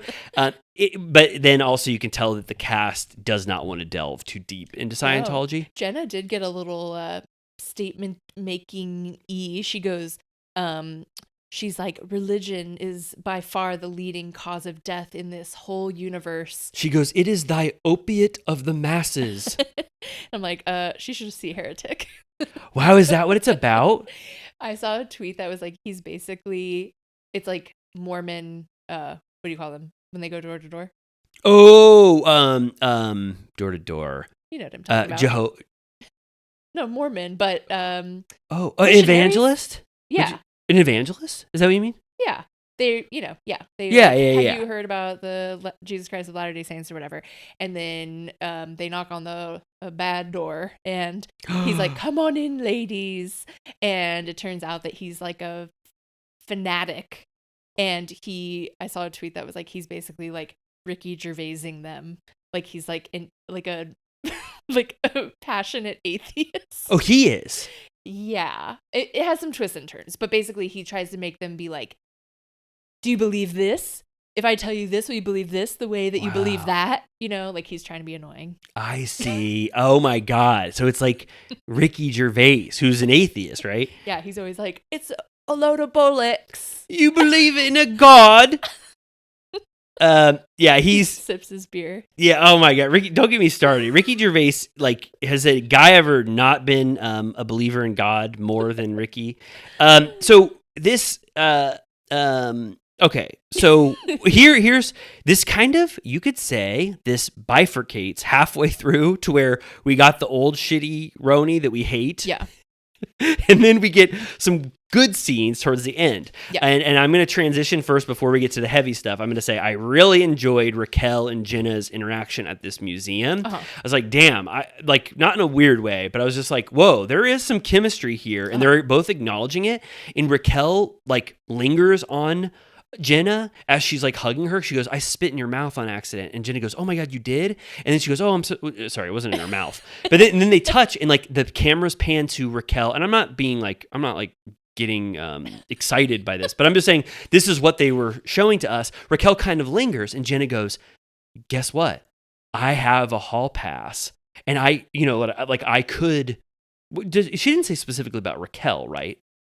She said, I think she said, I have permission to have a crush. Oh, okay. And then she goes, I'll take it a step further. I have a hall pass. Yeah. And I was like, okay, if you're just trying to watch Beverly Hills and you're like, I never watched this new RHONY. I love Ramona so much. I can't watch new RHONY. It would be horrible to Ramona's legacy. And then you just saw like this scene in a museum where Raquel touched Jenna's stomach and Jenna said, I have a hall pass. I'm allowed to have a crush on Raquel. You'd be like, damn, okay, something is going on. Well, over and they're here. also like the coolest of the bunch as far as like they're at a gallery and Jenna like has an eye for art and Raquel's like an art expert and Jenna's like, what's like the price on this? And she's like, there's probably like $70,000 or something like that. And I'm like, they're rich, like classy bitches that like know New York City and they're like, Raquel's like wearing like shorts and like 6-inch wedges and she looks so hot. Yeah. Oh my God. Yeah. We're getting fired up. I think that this is the episode that they actually wanted to be the episode that led from the premiere of Beverly Hills to this, but for some reason the week got shifted. So they had to have the shittiest episode of RHONY of all time be after the premiere. And then this one ended up being the second episode, but this one, the reason why they were playing that shitty Bryn game, it was to reintroduce us to all of these cast members again. Because there's like, Sai, what's the rumor about you that you cheated on your husband? I was like, why are they doing this game? We know these cast. You and I are the only people that watch RHONY. We know all these people, but that was for the Beverly Hills fans to come in on this season and get a quick digest of what's been going on. Yeah, that was boring. I was like, I thought we settled this already. Mm-hmm. We also like don't need to get into because it's like boring and dumb, but Raquel and Aaron kind of have beef on this episode, but it's like you can tell it's not going to last and it's like since it's over the prank, I don't care. Yeah, and I'll just say the only new revelation we get is that Bryn says that she was told about the prank and Aaron says she wasn't, and because I don't trust either of them, and we don't have evidence of this scene, you can't talk about it. It's over. There's no, and then Raquel tries to make it like, oh, Aaron is the one secretly to blame for all this, but it's like, it's too complicated to even go into, and I don't blame anyone. I blame all of them for this prank. Okay, so to get into the nitty gritty, first of all, not to like skirt over, but Uba's storyline here is medical. Mm-hmm. It turns out that what she was talking about before with her periods and stuff is a fibroid, which I remember, I think I probably learned what a fibroid was from Cynthia Bailey on Atlanta. Me too. So I'm like, that fucking sucks, but I think it's cool to talk about because like I know people that have fibroids. Like, I think they're very common, and I think it's a good use of a woman-led show to talk about shit like that. And that obviously ties in with her fertility journey extremely closely. So I think that stuff is interesting. But it also kind of sucks that that's just like her storyline. Yeah. Like, that's kind of all she has, because we don't see her boyfriend. We have never met him, right? Well, yeah, and what's the excuse? I mean, not to get too into what's going on RHONY and all of its problems, but what is the excuse for why this person from Connecticut can't be on the show? It's not like, is he so famous that he doesn't want to be on the show? Why does Uba have the privilege of not revealing her boyfriend on this show? Yeah. I mean, Jenna doesn't either. I know, but you understand Jenna, like, made that a condition of her life to only show. But I'm like, does every person on this show get to just not have a section of their life be a part of this show? I just don't understand at all why we don't get to see Uba's boyfriend. Right. I know. It's a flaw. And then to double down on, getting personal, Erin reveals that she tells Jenna, they like go to lunch, and she's like, oh, I was talking to the editor-in-chief, our mutual friend at Glamour magazine, who wanted me to talk about my personal experience of that she got an abortion in college. And she tells a story. It was like right when she had first started going to college. And she went to Planned Parenthood. It was like some guy like that she wasn't even dating, and she didn't tell her family. And like in that conversation, you can see it happening on the spot. Jenna's like, fuck it, I'm going to say it. And she's like, I did the same thing. Yeah. And I was like, whoa. Yeah. I'm like, that's like wild to just like decide with like no time to spare on camera. Yeah. To just like basically just dive in and be like, fuck it. Yeah. And Definitely. you can tell that she maybe even like regretted it immediately after, but was like, whatever. Yeah, no, it was great. And Erin gives the appropriate response after the confessional. She was like, I cannot believe, and I feel like it is so beautiful that Jenna decided to go down this road with me and share that story. It was a beautiful moment. And Erin kind of kills it this episode in terms of like everything she brings to the table and the confessionals and everything. Like, I didn't really find one false note from Erin. Can I bring a stinker angle? Go ahead. Okay. First of all, I agree. I think what she did was really cool. Andy kept touting all week that this was like a groundbreaking episode, which again, I've watched almost every episode of every city of Housewives, and I really can't remember a time when this was candidly spoken about. Like, I wonder, I'm sure that some women from other cities would talk about that now, but in years past, like, I'm sure, like, probably, like, I'm not saying who's done what, but I'm just saying, like, I think that there's a lot of women that couldn't talk about it 10 years ago, but if it came up today, they would probably be like, me too. You know what I mean? So I think it was very powerful, very cool. Obviously it was in light of like, and this was pre-election, but like around like Roe falling and all that stuff. My one little caveat will be that I know that Erin's big PR takedown of the past season was that she voted for Trump. Okay. And that she's like, I need to do some damage control here and show that like my values are not aligned with that, at least in certain ways. And what percentage of this would you say was due to that? I don't want to like say that it like wasn't something she did out of, pure reasons, because it did seem like it was important to her and she felt really good about it. So I don't want to take it away from her. I'm just saying, like, I think she wants people to know where she stands. Like, I think she's like, don't misunderstand what I stand for in these areas just because I voted for Donald Trump. They know she voted for him? She admitted it. Oh, she did? Yeah. Voted for Trump in 2016? Yeah. She said I did that? Yeah. Okay. A couple questions. I probably true, but also probably a little bit of it is like what you said, that knowing that like honesty is a tool that they have not used yet for this show. There's a little bit of that. But you're right. It could have been both things, getting around something like that, but also wanting to share that story. Did this come out, this story, in the off season of RHONY? Because I was wondering that. I saw, because when they show her doing the interview, it appeared to be like a podcast. yeah, glamour podcast. Yeah. And I saw that video on TikTok like yesterday. So I don't know if they like saved it or if they used it in the magazine in some capacity. But it or didn't if they, make news. I don't think so. So they might have saved it and like run it at the same time. So it came out in tandem with this Maybe. episode. I'm not sure, but the first I saw like a social media TikTok video of it yesterday. Okay. Yeah. And then the additional piece of this is that Erin is very open and honest. She talks about the full story. She tells Glamour magazine, and like, you know, she feels like she needed to tell this story.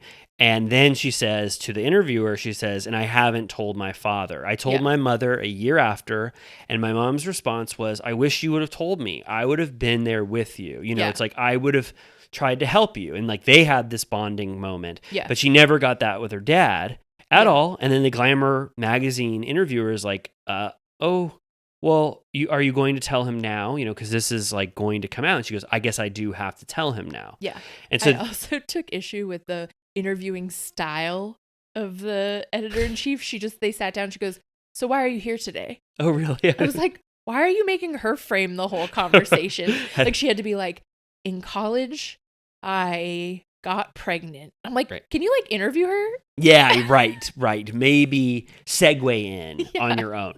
Yeah. I didn't notice that, but yeah, that was probably not the best way to handle it. But then Erin, great scene. Next scene, it immediately builds off what we just watched. Yeah. And she invites her dad to this bagel shop. Yeah. And I was like, wow, we're getting some texture here. Yeah. Texture that I think has been very missing from a show that's dedicated to New York, one of the most vibrant cities in the world. Yeah. Like, now we're going to bagel shops. We just went to the Museum of Sex. Not that anything entertaining happened there. But then we went to this museum with Jenna and Raquel. Now we're at this like local bagel shop. We saw Pavitt and Jessel. I'm like, okay, we're getting some New York texture here. They sit down, and then Erin, in real time, tells her father the story. Yeah. Which it like is scary watching it, because you're like, I don't know this dude. Like, I don't know what he's gonna say. You know? Totally. Oh my God, absolutely. It's again with like what you said with Jenna. It's like the reason why this is shocking us is because it feels real. Yeah. On a show that has been so rehearsed up Right. to this point, it feels legitimately shocking how Erin is going to tell her dad this thing. And you watch her build. She says a few things, and then you watch the dad have to put together what she's ultimately leading to. And then she finally says it. And her father has a very beautiful, thoughtful, sweet response. Yeah. Basically echoing what her mother did for her a year later.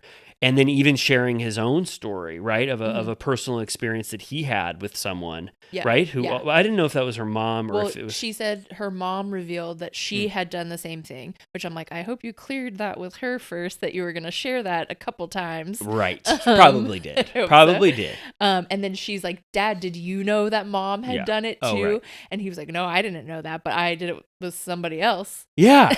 So he had his own story, and he said, you were very strong to do that on your own. Yeah. And then you actually watch Erin cry with relief and just at her dad's response that he still loves her. And I understand fully why Andy said this is a remarkable conversation that I've never seen before happen. Yeah. It's like she gets all the credit in the world for it's like so sad, because he's like, I'm behind you. I love you. Like, it's a very sweet moment. And you watch this knowing, I mean, if you're online, you know that he died recently. And they say right after the conversation, he died 4 months later. Yeah. So it's like so brutal. I feel really bad for her. Me too. I didn't look into what his health issue was. Yeah, I didn't. She hints at it at the beginning of the episode, saying he had been having health issues. And then when she sees him here at the bagel place, she's like, you look a lot better. So there was something going on, but it seems like it took a turn. I felt like if she didn't want to say it and like they didn't like outright say it, I was like, okay, I'm not going to like dig into it. Sure.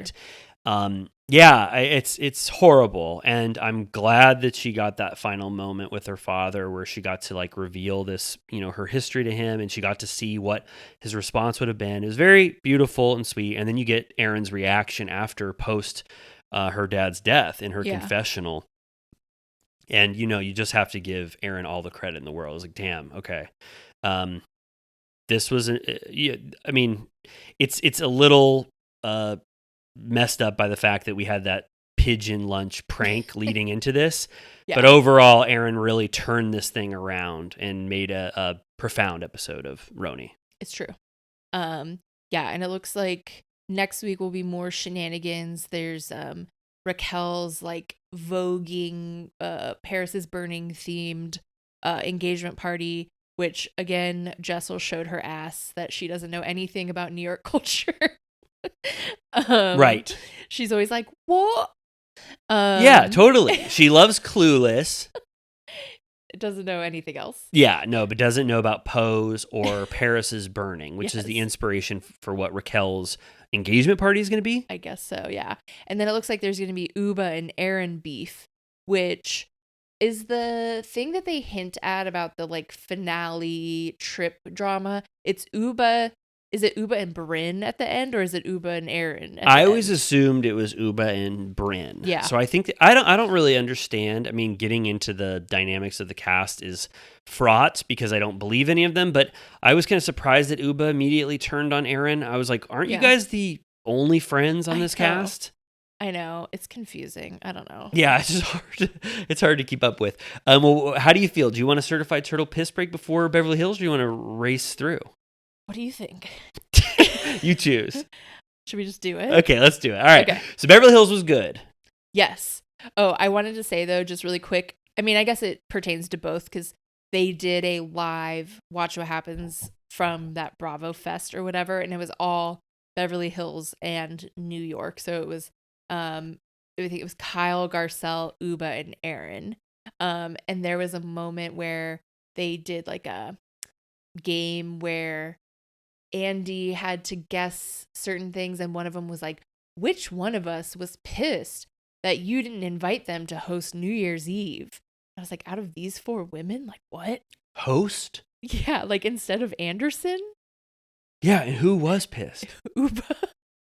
Uba wanted to take the place of Anderson Cooper at New Year's Eve? But it turned out that it was like a joke, like it was funny because they had to get into the nitty gritty of what they were talking about. And it turned out that Andy called Uba because she was having a hard time choosing a tagline for her first season. And he called her directly. And I was like, damn, Andy deals with that. And Uba was like, are you calling to invite me to host New Year's Eve with you? And he was like, no, I'm calling about your tagline. Wow. And then he was like, and then I told you could use that tagline for your second season, but then you didn't want it. And she was like, because I fell in love. And I'm like, Andy remembers like the minutia of being like, you didn't use the tagline that we agreed that you could use for season 2. Like, I'm like, he's dealing with bullshit like that. Wow, I got to the point where producers were sending them 10 and they were just choosing one of them. An Andy phone call. Wow. There's a lot more pressure and detail. We can go into, I'll have to pull them up, but they revealed the Beverly Hills taglines this week. Yes. Do you have them? I can pull them up. I do love that. Where did I put my phone? I didn't like Kyle's. I remember Kyle's. She did like it. Okay, I think if I remember Kyle's correctly, she says, these hills all have their eyes, but they will no longer be watching me. Right? Was that what it was? It was like, these hills have eyes. Hold on. But do they have a mouth too?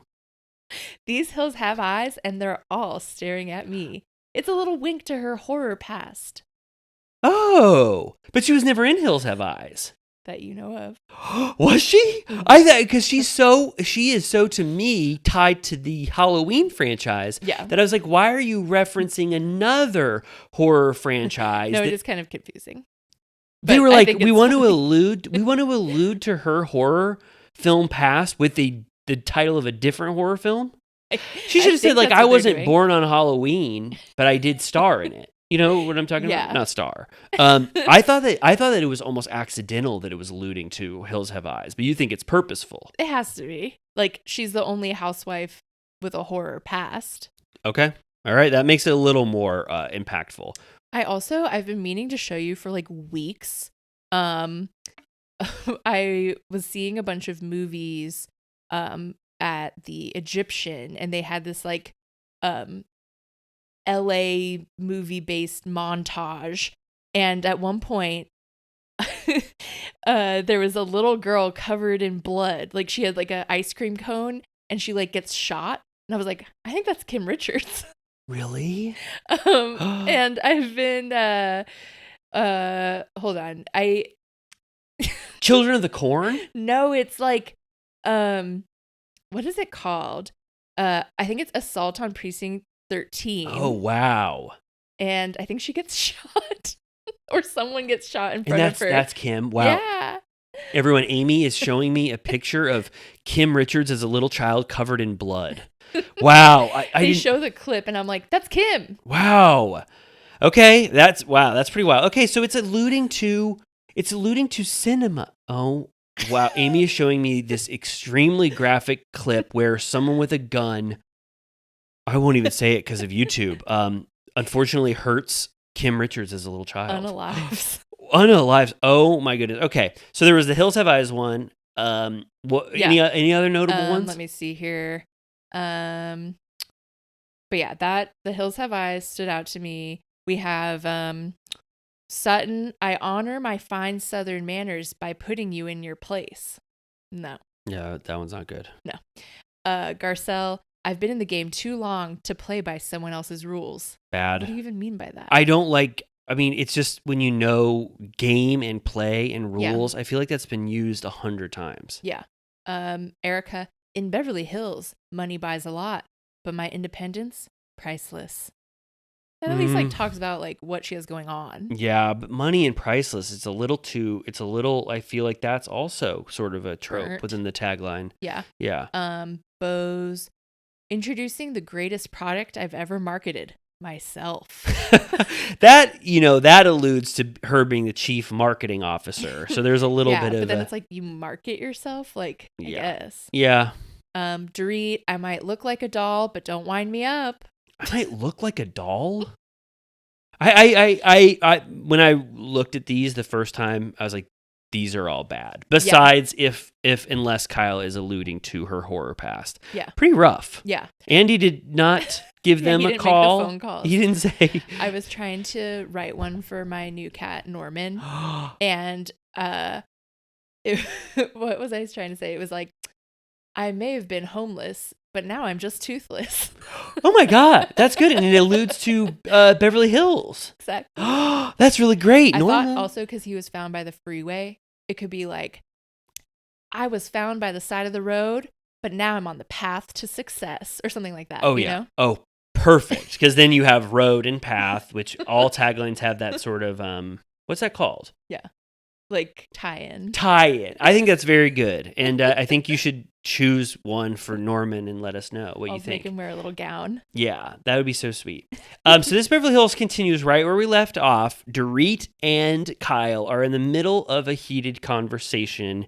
And in my opinion, Dorit is going a little overboard in terms of what this fight and what her relationship with Kyle means to her, in a way where I feel like Kyle approached this conversation in a real way, as real and authentic to herself as two human beings who had a difference of opinions or a falling out would have this conversation. Kyle's adhering to that, and Dorit is going overboard because she's fine now sacrificing her relationship with Kyle since they're already at this place that she wants to heighten the conflict for a storyline. So hers is more a false note that she's striking, and that's what Kyle is hinting at when she says Dorit seems like she got a body transplant or she was inhabited by a demon or something. I feel like Dorit loves that now she gets this pivotal conflict with Kyle because they've been on the same side for 8 years? Yeah. And so I don't prefer how Dorit is handling this. I feel like I'm more on Kyle's side now because I feel like Kyle was legitimately trying to nip this thing in the bud if she could. And Dorit wants to draw it out longer because it's beneficial to her storyline wise. Yeah. I was listening to Dorit on Hot Mic earlier, which I was like, I don't know if I need this, but sure, I'll get another angle. And it does seem like it comes down to the fact that Kyle had her little clique of like hiking buddies and like the Morgan Wade and the Teddy and like those people that she was vibing with. Which like, I guess it makes sense if you think about the fact that their friendship was probably very much intertwined with their husband's friendship. And so if Kyle was super disconnected from Mauricio and they weren't really like a pair anymore, and then like Dorit and PK were sort of like rotting on the other side, not being like a great pair, that like the whole foursome would sort of get fucked, you know? Yeah. And maybe Morgan Wade didn't like PK very much. Yeah, she's like, what's his deal? Right. Yeah. I mean, I believe, I forget where we fall when people discount friendships and people say I'm never truly your friend. Do you believe the person saying that, or do you believe the person that's bummed out by that being revealed? Because like when Carol did it to Tinsley, you feel bummed out for Tinsley, but I kind of believe Carol that maybe they weren't close. So in this regard, I kind of believe Kyle, because if she was willing to say that, like, and just say we only went on one trip, I'm like, maybe Dorit didn't mean as much to you at all in real life. Your relationship was fostered by the show. And Dorit is the one who's now like taking it a step too far by pretending that your relationship was more because it's more dynamic for the show to say you were great friends. And then now you get to have a fight with Kyle all season over it. I know. It's hard to say. I don't know. I feel like maybe it came a little bit out of being like, of Kyle being butthurt. Like if Dorit wasn't with her 100%, if she was going to side with Kathy on certain things, then maybe she'll just kind of like throw her under the bus and be like, we're not actually that close. Like, never mind. Like, fuck you. Yeah. So it ends at this, not a great place because of the way Dorit is basically like, I'm over your shit, Kyle. Yeah. You can't treat me like this anymore. You weren't calling me to tell me that you were offended by the BravoCon shit. And Kyle was like, I was going through a lot. Don't you know? Yeah. The Mauricio shit. Can't you give me a little bit of grace? And Dorit goes, grace time is over. I was like, damn, that was the title of last week's episode. But they said it this week.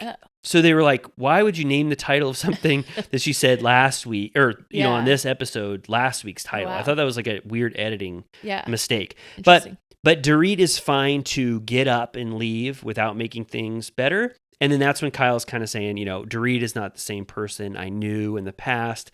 And we're going to be watching this feud longer. Yeah. I liked Kyle storms out and just leaves the entire party. And Garcelle is like, are you okay? And Kyle's like, Dorit is impossible to talk to. And Garcelle's like, I know. Yeah. But what happened? I loved that. Yeah. She knows how hard it is to talk to Dorit. And then one thing that Dorit says later is that Dorit says that Kyle is giving a lot of different excuses for like what it is. But it's like, can't all of them be what she was mad at? Yeah. She said, because she brings up the BravoCon thing. Yeah. She brings up Watch What Happens Live or whatever. Yeah. And it's like, yeah, I mean, she's pulling a bunch of different references for. Yeah. On Watch What Happens this week, Garcelle was like, I actually was kind of like, that was it about the which Hilton is your favorite or whatever. And they agree that apparently there was more to it that is not being shown that will come up later. Oh, okay. Yeah. From the BravoCon incident? Yeah. Whoa. Yeah. Because Kyle's like, watch, they'll show it. It was more than just that one moment. Because if you're just basing it off that one moment, you're like, that's dumb. But we talked about this last week, I think, right? But it ties into the Kathy thing, which is that Dorit was really taking Kathy's side in a family issue. And that's when Kyle pushes back and says, Dorit, get the fuck out of this conversation. Yes. So you saying you like Kathy just as much as me was a trigger for Kyle. Yes. And then we get a defiant Dorit confessional where she says everything Kyle said was a load of BS. She's like, I'm fed up. I need to have a voice. I am bigger, better, stronger than ever. And she gives a middle finger to the camera. Like she's ready to have iconic moments. Yes. I think Kyle also said somewhere that she's fairly certain that Dorit did not think that the cigarette footage would make the cut, because apparently when you have the cameras in your car, they're just running for like all fucking day. And she thought that like they wouldn't use that, because I think they usually, like, as we know, we don't have very much footage of housewives smoking, except for like, I think we have like maybe Lisa like one time. Luann, she started to get willy-nilly there for a while, but like generally like you don't really see it. So I think she thought this is just in the 1 minute of the whole day, and they used it to like give her a fun cut. Yeah, it made cigarette smoking look too cool. Normally Bravo doesn't want to make people look like, make me want to have a cigarette when I see them looking so awesome when they do it. Like if you see Lisa Vanderpump sitting in Sir Alley and she bums a cigarette off Sandoval and blows a beautiful plume of smoke up into the sky, you're like, damn, I want a fucking cigarette just like Lisa. So I totally understand where she's coming from. Yeah. We get a great introduction to Bose. Yeah. I'll say this all because I feel like they handled Bose's introduction so much better than they did I'd say Anna Marie, Katie on this season of OC. Yeah. We got kind of Bose's whole story in the form of this speech that she's giving at this, I think it's called Badass Workshop. Yeah. I was like, wow, this is such a great way to introduce a cast member. You don't have them tell exactly what was going on because people filter that out, or you have to stretch it across multiple scenes. This was just, you got to see her in her element giving a speech, and it defines her as a person instantly. And then you have a back-to-back scene where she invites cast members over and you get to see her house. It's like, damn, you guys are killing it with introducing us to Bose. Yeah. It was probably the best introduction to a new cast member that I've seen in a while. Yeah. I mean, you really get the gambit of like her success and her like family life, crazy stuff. Also, before we get into her storyline, did you see that Bethany was on a plane with her, and Bethany was like, holy shit, the Housewives game has changed. Yeah. Like they have someone like this, of this caliber on the show. She couldn't believe it. Wasn't she like the pilot, or no, it wasn't the pilot. She goes, someone was just whispering, what is the Bethany clause on this plane? And she looked over and it was Bose. Did someone want to know what the Bethany clause was? I'm happy to tell you. Wasn't it something about the Bethany clause, or it was just I met a different housewife? Well, she said that she had Bozema on her podcast before when she was just an executive. Okay. So it's like she had known her from that. And then now obviously they have the housewife connection, but it made Bethany have to like ponder the housewives in a different way. She's having her own reckoning where she realizes that her complete thing that she tried to do flopped last year, and now she's coming to rethink about everything again. I think so. But yeah, so it looks like Bose does these sort of like workshops for professional women that are like, I assume you pay however much to access her tips and tricks. Yeah, one person was getting a photo with Bose and they go, hire me, please, for the love of God. And she goes, talk to my chief of staff about that, right? Did you see that moment? Yeah, she's like, you can give your info. I'm not hiring right now. And I'm like, that's giving like me going to Hollywood Video when I was like 18 and being like, can I have an application? Wow. Did you? Actually, it was before I was 18 and I needed to be 18. So I never got to work there. Okay. Yeah. That was sweet though. You got to see how Bose handles people wanting to have a job right there at a photo shoot. And then I don't know if there was anything more to talk about at the house. Did you want to say anything about Bose's house and Dorit and Erica coming over? No, I just, I enjoyed what first of all, the tidbit she dropped about the fact that she's the person that brokered the deal to have Pepsi sponsor the Super Bowl halftime show. I can't think of a bigger sponsorship than that. Pepsi plus Super Bowl. It's the Pepsi halftime show. Like every time I watch Beyonce, Lady Gaga, Katy Perry, whoever, there's like a whole Pepsi part of it. Yeah. Okay. So she was a part of that. Yeah. That was huge. That was big. And then she also, we can't skip over this. Yeah. She has a horrible I thought this was so sad. Yeah. As I was watching, I was like, I cannot believe this, especially the state of mind I'm in now. That her husband, when her daughter was 4 years old, they found out that he had terminal cancer. Yeah. And he passed away. I was thinking about that. I was just like, oh my God, that is so awful. Like the bond with his daughter. The daughter, is now 15 or something. It's like, I know, it was like she's lived a life. Like she has crazy experiences, and it seems like so far, I mean, we'll see. She it seemed like she was willing to gossip in a fun way with Erica and Dorit, but I can't tell how messy she'll get yet. Yeah, no, You know me what I mean? neither. But she was handling herself well when she invited them over. I was like, damn, Bose is killing it. She's just asking questions that are enlightening. She's handling herself really well, and she hasn't done the trope that I think Anne Marie did immediately, which was start an antagonistic relationship with one of the other cast members. So far, Bose has not done that. Yeah, which is great. And I'm also happy for Erica that she lives in her neighborhood, so that she doesn't have to schlep to Encino every time or whatever. Yeah. Now I'll say my favorite scene of this episode. I don't know if we want to talk about it, but Sutton, all of a sudden, she's at her house and she's got about 10 pizza kits. And I was like, what the hell is Sutton going to do with these beautiful pizza kits where they have dough, sauce, arugula, bunch of shit. And she goes, I want to surprise the shit out of Kyle at her house with Kathy and Erica. We're going to surprise her. And then Kathy says, why don't we do a PJs and pizza party? Yeah. Right? And this whole thing was, I thought, very fun and also real because of the way Kyle reacted to it. Yeah. So they go, they get all their pizza supplies, right? Yeah. And then Kyle is at her house and she's with Portia. And Kyle thinks she's just filming a scene where she's cutting cucumbers and having a dinner with the one daughter that's still in the house, I presume, right? But you can tell that the way they're acting, they're like, this is what they thought the scene was going to be. Yeah.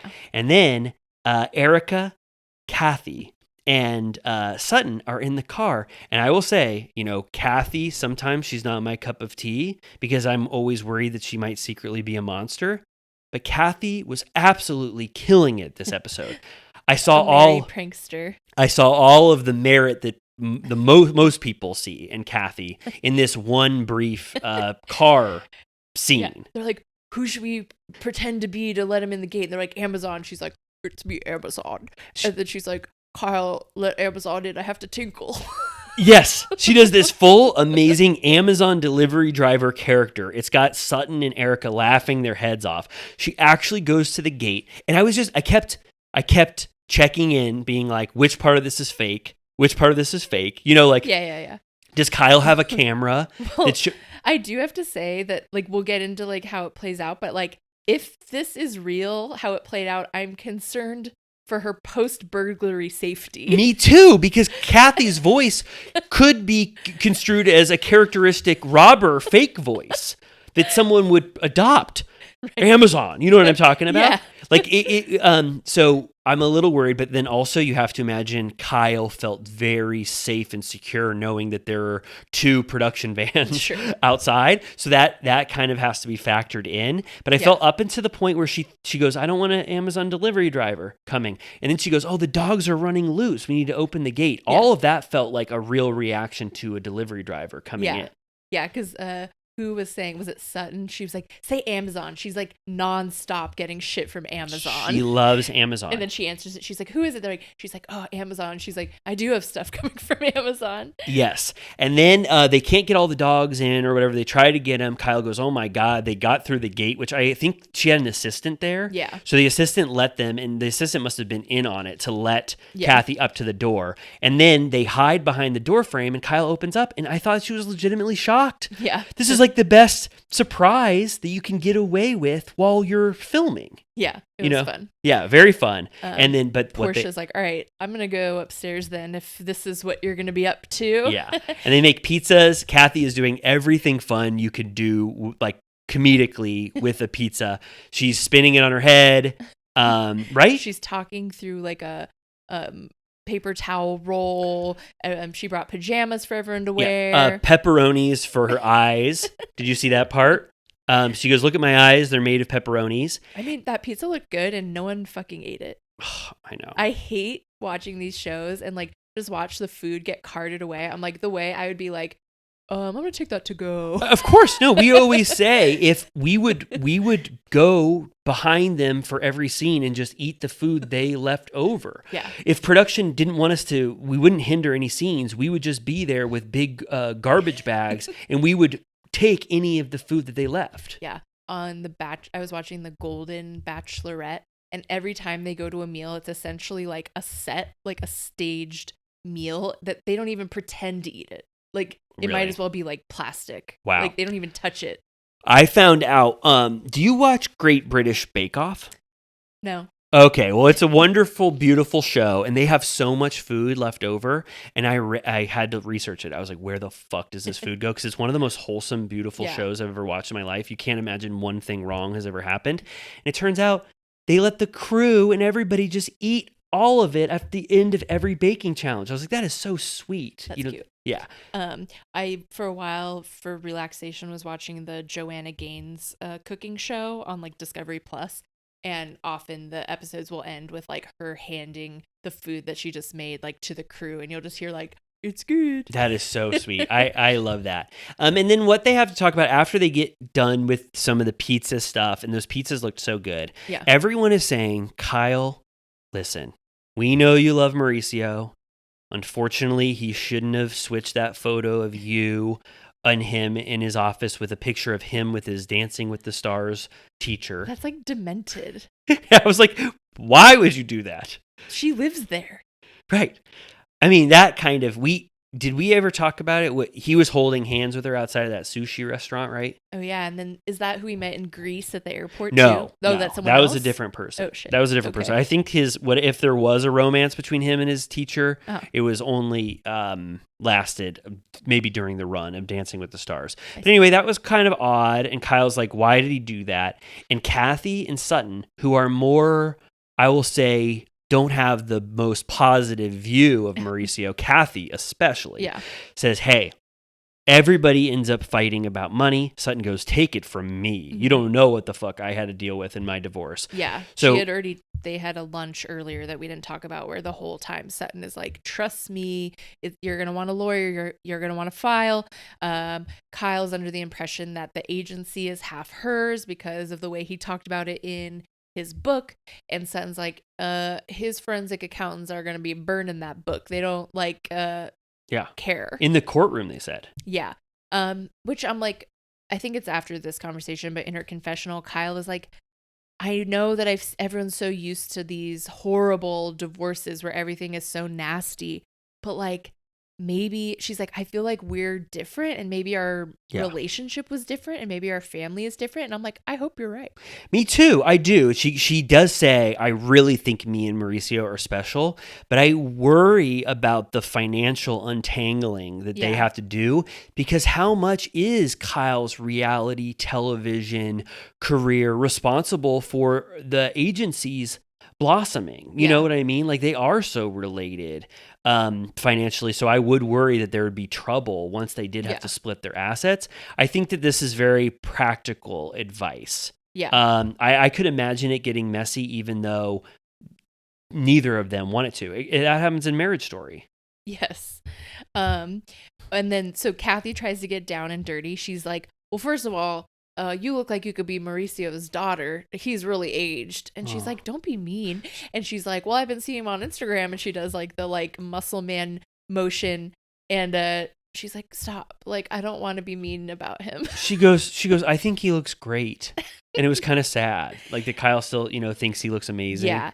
And Kathy in her confessional talks about, there was that whole drama about Mauricio talking shit about the Hilton Highland stuff on his show, and like all of the Hiltons got so pissed off about that. Like Paris commented on some shit that was like, keep my family's name out of your mouth kind of a thing. To promote your lame show. Yes. But I watched that scene and I remember it was just kind of Mauricio giving the actual story of how he left Hilton Express or whatever the hell it's called it didn't seem, I didn't think he was Kathy's from the school of like, she like disowned Kyle for making a show about their mom. Yeah. Like she doesn't You're like Yeah. not allowed to talk about the family in her point of view. Right. Also, when they were talking about the fact that Mauricio put up that photo of his Dancing with the Stars partner, Erica was like, "Who am I to judge?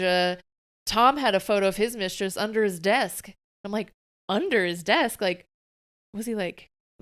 It was like the Resolute desk, and it was like his like jerkin station. Like, how did you find it? What do you mean? I didn't think he would take that photo out and jerk off in his office.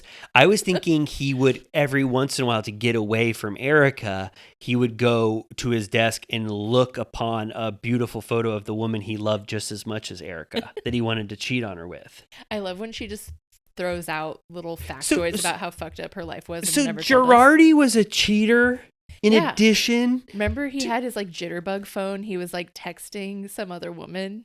Tom was. I don't know what it is in me. I just cannot not like Tom Girardi. He cheated on Erica too.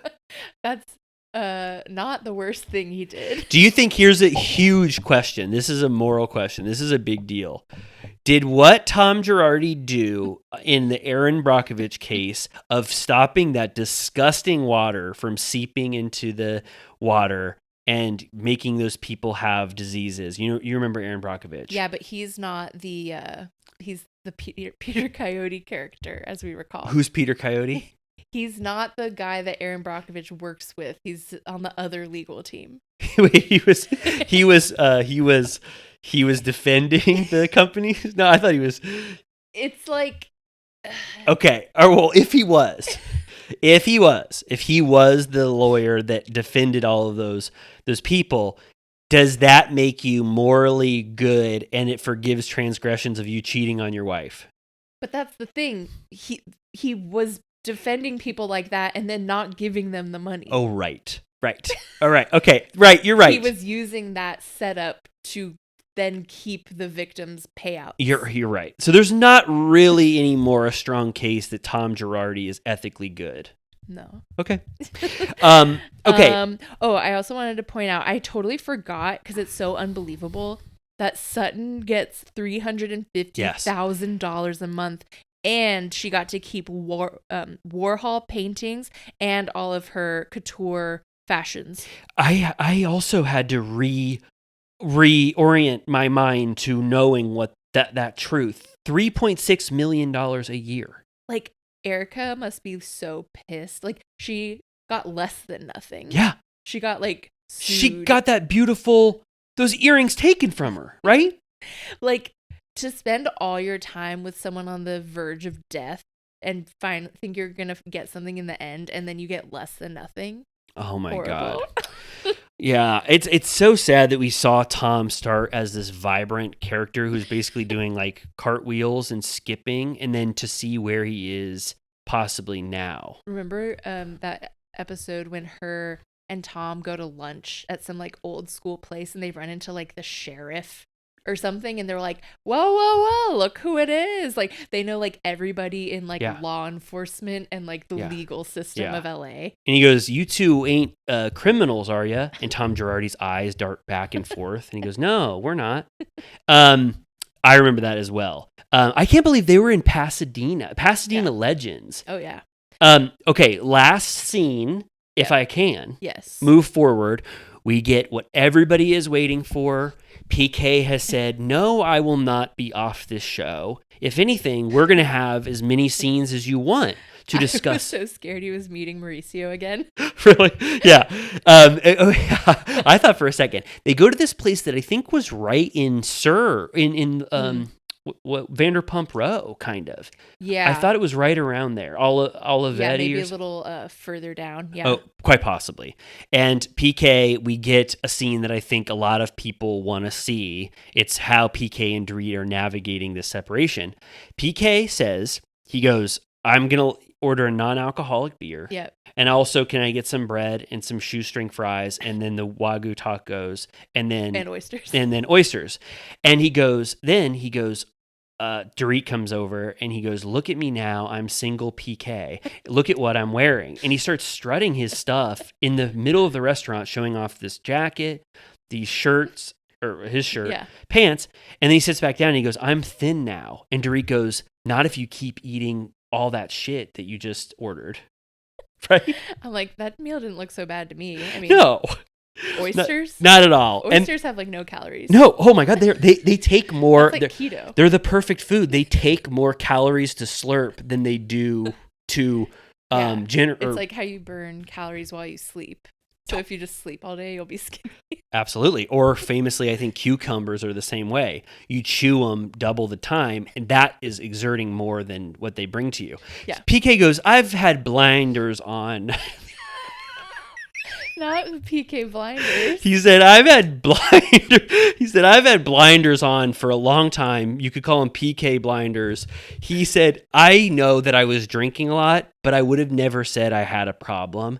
But now my eyes are clear as a bell. Yeah. I don't see things through a drunken haze anymore. Yeah. And what I realized after not imbibing so many Guinnesses or vodka tonics is that you and I started to not like each other, and we were not talking to each other very nicely. He goes, if we talk to the waiter that just came by to give me my shoestring fries, like we talk to each other at home, we talk to the waiter, they would throw our asses out of here immediately. I was like, that is a pretty good way to explain when things are not good. Right. When you're verbally accosting and saying only mean things to each other, and your conversation with each other has become so degraded Yeah. that you could evaluate it like that. Yeah. She's like, at first it was just like general, like, not getting along, but then it turned into cursing, and then it turned into digs, stuff like rotten hell. Yeah, I hope you rot in hell. I hope when you die, you'll go to hell. You will never find love again. I was the best thing that ever happened to you. Some may rot in hell. Some may call me a doll, but you can't wind me up anymore. And then so it was like, if I remember correctly, she goes, do you still like me? Yeah. And he kind of pauses a little bit, and then he eventually has to admit, he goes, sometimes I did not like you very much anymore. Yeah. He also says a sort of Jesus jugs way of thinking. He goes, in a relationship, a spouse should come first, like even before the kids. And he's like, you used to be so socially vibrant, and we'd be out on the town, and you like made me feel good and like strong and smart or whatever. Yeah. And now he's like, you don't do that anymore. Like, we don't go anywhere. You make me feel less than. And she's like, I don't think I've ever heard you say it that way. Like, you usually would say you've been emasculated or whatever, but I've never heard you phrase it quite like that. And I'm like, what he just said right there was like a breakthrough. I'm like, aren't you guys in therapy? Right. You like, mean he's never said it as clearly as you make me feel less than. Right. I think that was Dorit making this seem like a conversation that we had to overhear, like as if some breakthrough is happening for us. But, obviously I can't relate to what PK is talking about. I don't understand that dynamic. He felt like he was the center of the universe, and now Dorit is 10 times more famous and successful than him, so he doesn't like that anymore. That's, I guess, an issue for him. And then it ends with Dorit saying something like, well, we still talk all the time, so we still have each other in our lives. And he goes, well, maybe that needs to end. Yeah. He's like basically saying they're codependent. And she's like, what? And he's like, let's go. And on that hot mic thing, she says again that it really was his choice to separate this time. She's like, I would have worked it out for the kids or tried longer or whatever. But it sounds like something, I guess, maybe just alongside his sobriety or whatever, that he decided it was not a good situation. So I feel like you kind of saw it here where he's like, actually, I think we're codependent. I don't think we should talk as much as we do, or at least we should get to a point where we don't talk as much as we do. And she's like, what do you mean? Like, I feel like she kind of wants the Kyle best of both worlds, where it's like they're not really broken up, but like they are, but they're not. Yeah. Yeah, I think so too. Yeah. So she was kind of shocked that PK had that view of things. And then it's kind of to be continued. We'll see what happens. Yeah. But yeah, it's been good. Very good. That was the second episode? Yep. Great second episode. Good job, Beverly Hills. I will say, I mean, we're going to talk about Salt Lake City in just a few minutes, but I would say that this was a great Bravo week with Potomac, RHONY. RHONY was decent or good enough. And then this was a great episode. And people were saying, like, with the Vanderpump Rules news, they're like, is Bravo dead and dying in a ditch because RHONY or whatever? But it's like, no, you really just have to, like, think about it as a whole. And on a whole, we have to say that, like, Southern Charm is as good as it ever was. Yeah. Summer House just had the best season of all time. Yeah. Salt Lake City is ripping, like, one of the most perfect seasons already, and this franchise is blossoming. And so it's like, you take the good with the bad. And we're still in a great era of Bravo overall. It just sucks that the Vanderpump Rules got treated like that. It's true. Yeah. Maybe they'll get a Peacock documentary special retrospective. I would love that, and that is the perfect things that needs to happen. Why wouldn't they do that? I don't know, because they would have to pay them millions of dollars to have them participate in that. I don't know, but that's a good solution. But let's mull that while you and I both take a separate certified turtle piss break. Would that be okay with you? Let's do it. All right, we're back. That was a doozy of a Salt Lake episode. Bonus, what's it called? Extra long? Extra long. I think you and I were watching it in real time. I think it was an hour and 45 minutes, right? Hour 15. An hour 15. It was so jam-packed with, I'm not going to say shit, but it was so jam-packed. I was like, is this the most stuff that's ever happened in a Salt Lake City episode of all time? Or is it because I've had 2.5 Coors Lights? No, it was a lot of different scenes. And like by the end, I was like, I know that Mary still has to talk to Robert, and that hasn't even happened yet, but they did kind of cram that at the end. They did.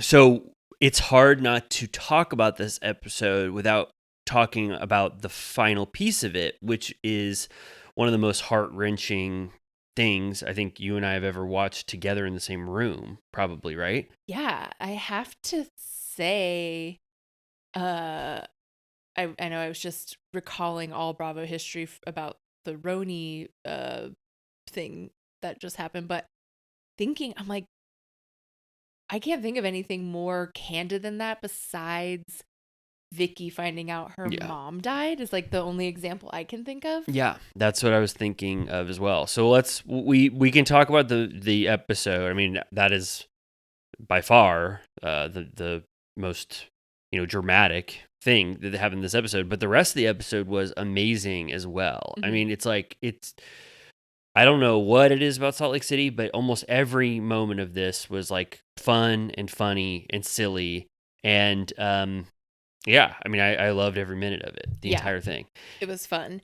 I guess it's Mary, whenever she's mad at anyone in this episode, it feels like it's coming out of nowhere, which I guess makes sense if she's going through stress. I know she's kind of always like that, but it felt particularly odd. Yes, it does seem though like she has no tolerance for anything that they're doing because she knows that she's going through something deeply personal. Right. It kind of gives a little validity or makes it make more sense why Mary is able to just be so short with everyone the entire time.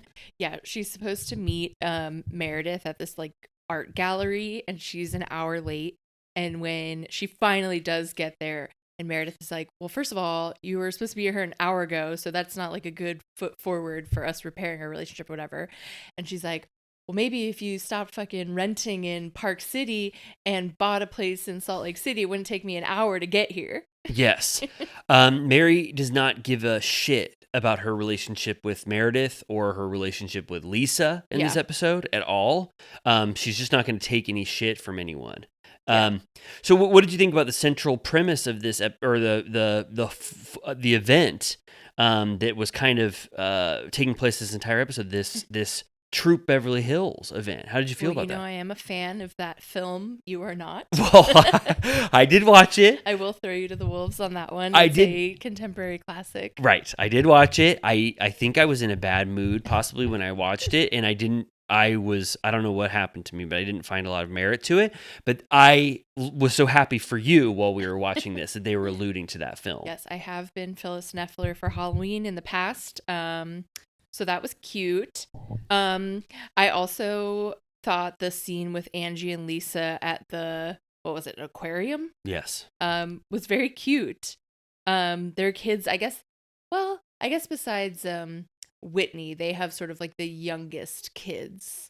So like there's kids are still young enough that you can be like, you guys go play now. Yes. Whereas the second I feel like you get past 12, you're like, I'm not hanging out with them. Right. Yeah. It felt appropriate that Electra and Henry could go off and go look at sharks or whatever. Yeah. Yeah. That scene was amazing. First of all, it had a beautiful location to have Lisa and Angie talking in front of this beautiful aquatic landscape. Yeah. And then it seems like Lisa gathered Angie to be like, hey, gathered her at this aquarium to be like, this has gone too far. Yeah. What are we doing? We're spiraling out of control. We both love each other. We were best friends before the season started. What the hell happened here? And it sounds like, it's what we witnessed. Like Lisa got pissed at Angie for not defending her in the face of Whitney.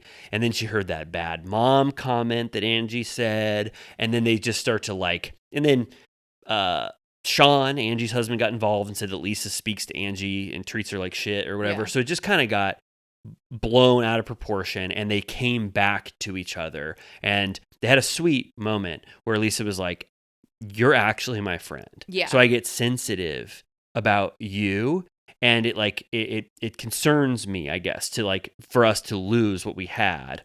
Yeah. And then Angie says the same thing. It was almost like fourth wall ish. Like they were like, we're real friends. Yes. Like it's not bullshit.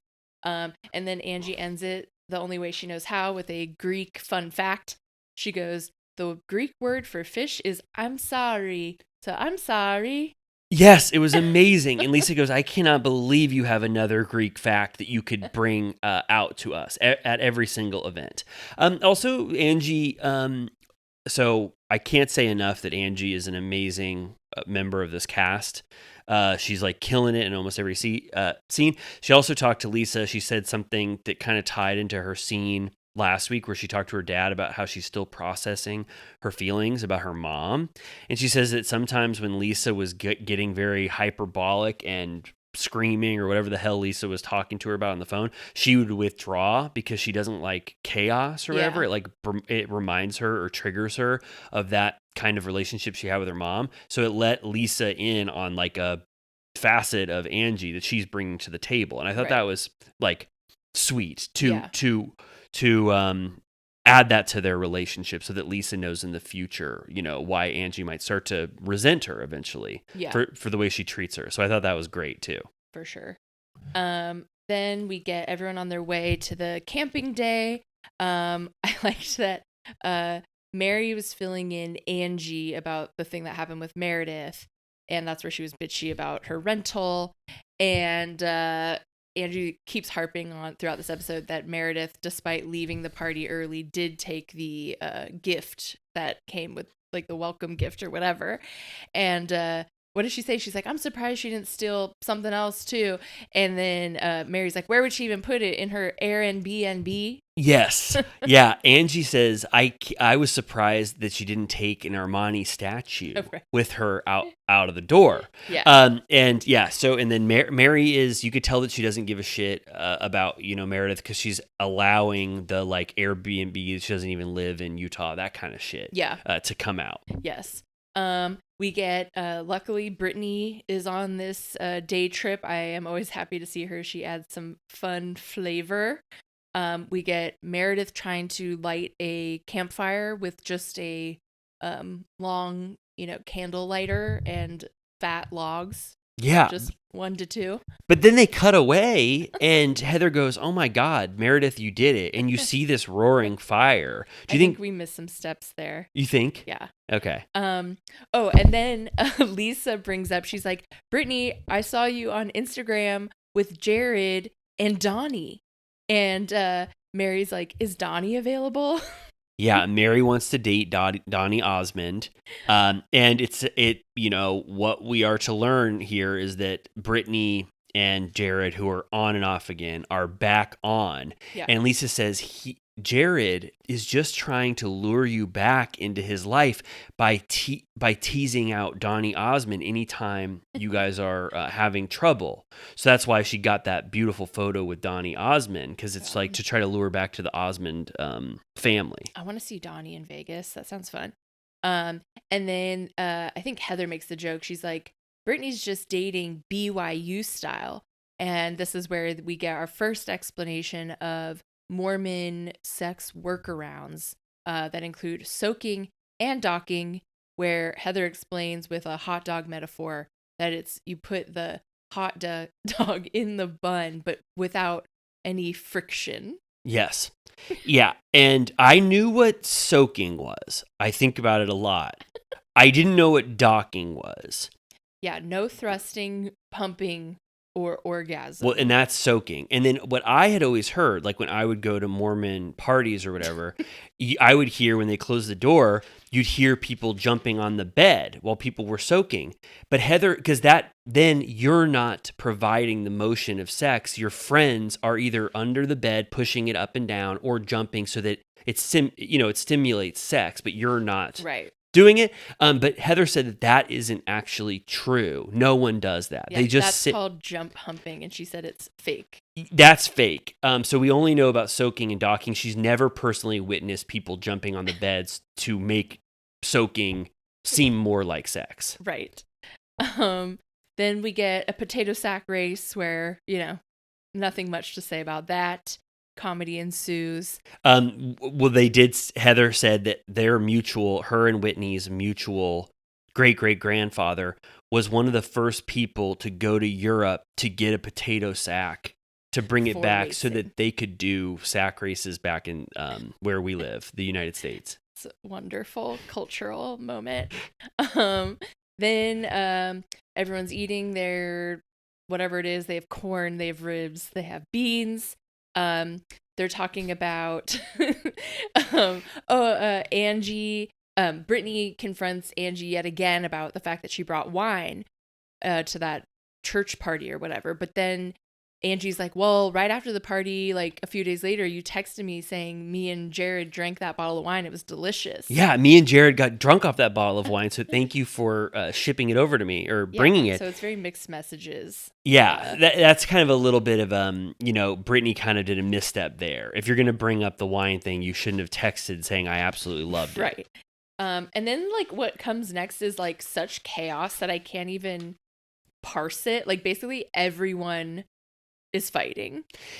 Yeah, it's everyone wants a little bit of piece of this. And typically, I would say if they're at an event and then a fight breaks out on a typical franchise, you'd be like, oh, you wanted this opportunity to fight because you're making the most of it. But I actually felt like all of these flare-ups felt real, and it was so chaotic because I felt like everyone was legitimately mad at each other for certain things. Yeah. Bronwyn gets a little piece of it. I loved what Bronwyn said because Bronwyn goes, I for one was surprised that Whitney and Heather were hosting an event together. And I love that because I know, and we talk about it a lot, Whitney secretly hates Heather and treats her like shit, but for some reason Heather tolerates it. So I felt exactly like Bronwyn, where she doesn't understand their dynamic. She's like, why is this person that always talks shit about Heather, now they're planning an event together? So Bronwyn lets that out, and Heather goes, what does Whitney say about me?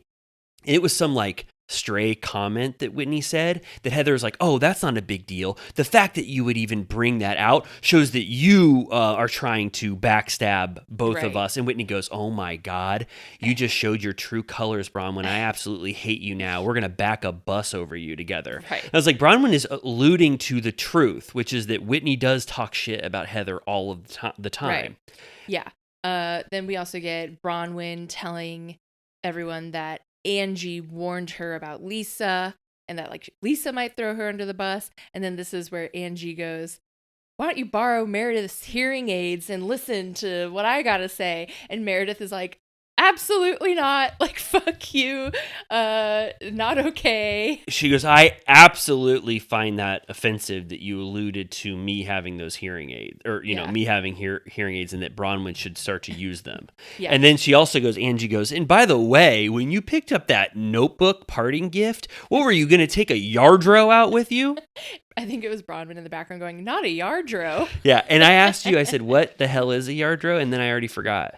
You would maybe recognize it. It's basically like a fine, I think it's porcelain figurine. I think my parents have like a Don Quixote one. They're like a blue-gray tinge. Oh my God. I know what a Yardro is now because it's on Sopranos. Oh, that makes sense. Do you remember, I don't know if you'll remember this small moment, but AJ almost breaks Carmela's Yardro, which is kind of expensive. And then he goes to this girlfriend's house and he finds out that she has a Picasso and she's like a billionaire. And he goes, I feel so lame that I was talking about my mother's Yardro. Yeah. Because you're way richer than I am. Right. Yeah. I feel like it's always like a lady in like a Dutch bonnet, like by a well or something. Like it's always like a very like lanky woman figurine. Okay. And I'm looking it up. Yeah. So it's like they're pricey, but not like absolute insanity. I see a Yardro Chihuahua with marshmallows. It's $945. Really? A Chihuahua? Let me see. Yeah, here. I know what I'm getting you for Christmas. Do you see that? Oh wow, that's fun. Does that look like one? That looks like more like modern than I'm picturing. Oh, okay. Well, everyone search Yardro, and then they've evolved as a brand. Search Yardro, and the fourth result you'll get is from Saks Fifth Avenue. It's a special offer, $945. Get it for a loved one this year. There's a Grogu one. What? Did I spell it right? LLRDO? Yeah. Oh. I feel like they're often like, wow, maybe they're just like on some new shit. But I do see some classic ones. Like here's the Don Quixote. Oh, I see that. There's a Statue of David one. There is a Dutch girl with a bonnet. There's someone with a potato sack over their shoulders. An NGK. I'm seeing a lot of beautiful classic ones too. Oh, they have the sailor who kissed that girl when he came back from World War II. Do you know what I'm talking about? Yes. Okay, so Angie wanted to say that same joke twice, but she used a different thing, which I still liked. She was like, I'll give you an alt. Yeah, that was fun. And then it does descend and spread. Everyone wants a little piece. Bronwyn is getting really upset with how Angie is talking to her. And then Mary goes, Lisa catches a stray. And Mary goes, that's actually 100% fucking true about Lisa. And Lisa goes, what? Mary, come on, we're not even fighting. Yeah. And Mary goes, yeah, you're a fucking lying, one of the biggest liars I've ever met in my life. You're completely fake. I bet you don't even have a Naples. What was it? Someone from Naples? A shopper from Naples? Personal shopper. Because then it from evolves Milan into being like, oh, you're pissed that I wore that Fendi jumpsuit, even though I was front row at the fashion show where it was shown with Kim Kardashian and Sarah Jessica Parker, and you just bought it at the store. And she goes, name that person from Milan that was customizing all your bathing suits. And Lisa goes, Danny. Yeah. And then, they're just going back and forth. Mary then goes, you slept with half of New York. And I was like, wasn't that Meredith? No. She's saying, how did Meredith ever fucking forgive you, Lisa, for you spreading that shit? And Lisa goes, that's all you've got on me. Did you know that Mary, if you opened that, like, vault within her, that she had that much rage towards Lisa still? I know. It's really, like, random. She called her a dingbat. I think that they have just had a truce for the last 2 seasons where they're not talking to each other the way they truly feel about each other, because this felt like they finally got out what they've been harboring about each other for 2 years. Like they went.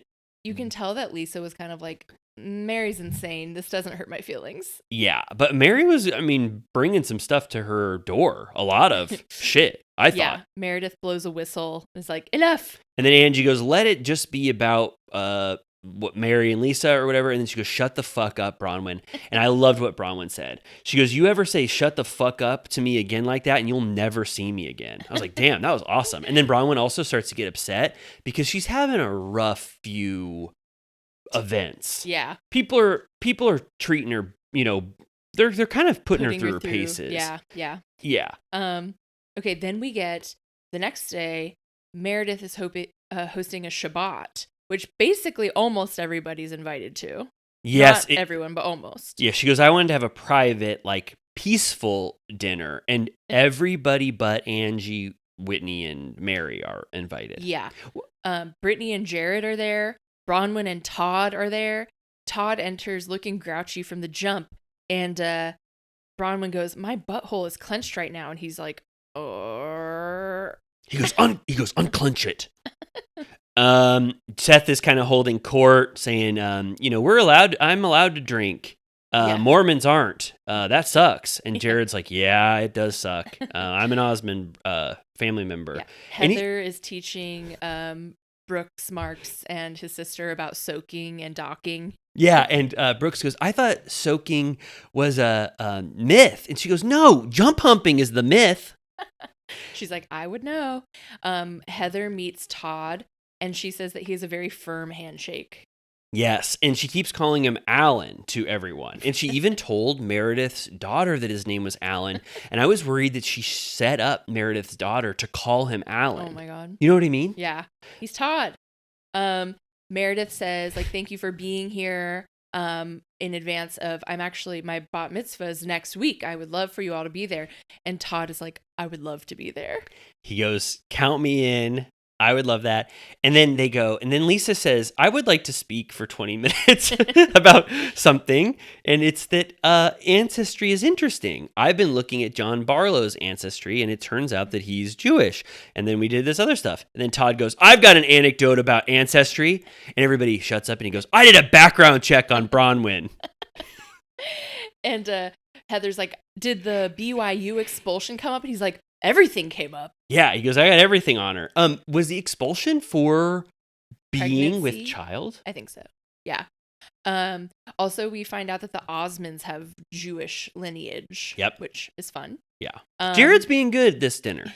Yeah, he's not popping off. Not a lot of opportunity to, I guess, do anything wrong, but he was okay. Yeah. Bronwyn brings up that she's talking about how Angie was pissed that she brought up what they had talked about, I guess. Yeah, so here's one thing we should loop back in, is that Bronwyn, when she told Lisa at the camp event, she said, hey, just so you know, Whitney said a really horrible thing about you, and Angie kind of concurred. Uh-huh. And it's that clip they keep showing of Whitney talking out of her ass about Lisa saying, you know that Lisa kind of takes joy in people's misery. Yeah. And if you're doing too good, she tries to bring you down and absolutely hates you. It's like the meanest thing you could ever say about someone. And then when you watch the clip again, Angie does not endorse that, but she doesn't push back against it. She kind of says her own little thing about Lisa. Mm-hmm. And so when Bronwyn brought that up, Angie is so pissed because she just made amends with Lisa at that beautiful aquarium that she doesn't want the shit that she was talking to be back on the forefront to ruin her relationship with Lisa again. So that's why she got so upset with Bronwyn. Right. And then Heather is like, which I feel like she always says this depending on who it is helpful for, but she goes, it's normal to talk shit about your friends. Like, you just are definitely always going to talk a little shit, which, like, obviously that's true. But, Bronwyn agrees. She's like, yeah, and if you're friendly, it's funny. And if you're in a bad place, it's terrible. So, which I was like, all right, I feel like you guys are being reasonable. And there's so many things that Bronwyn does and says where I feel like if Heather didn't have one eye shut to her or whatever, like, closed off to her, that I didn't mean that like a reference to like her black eye.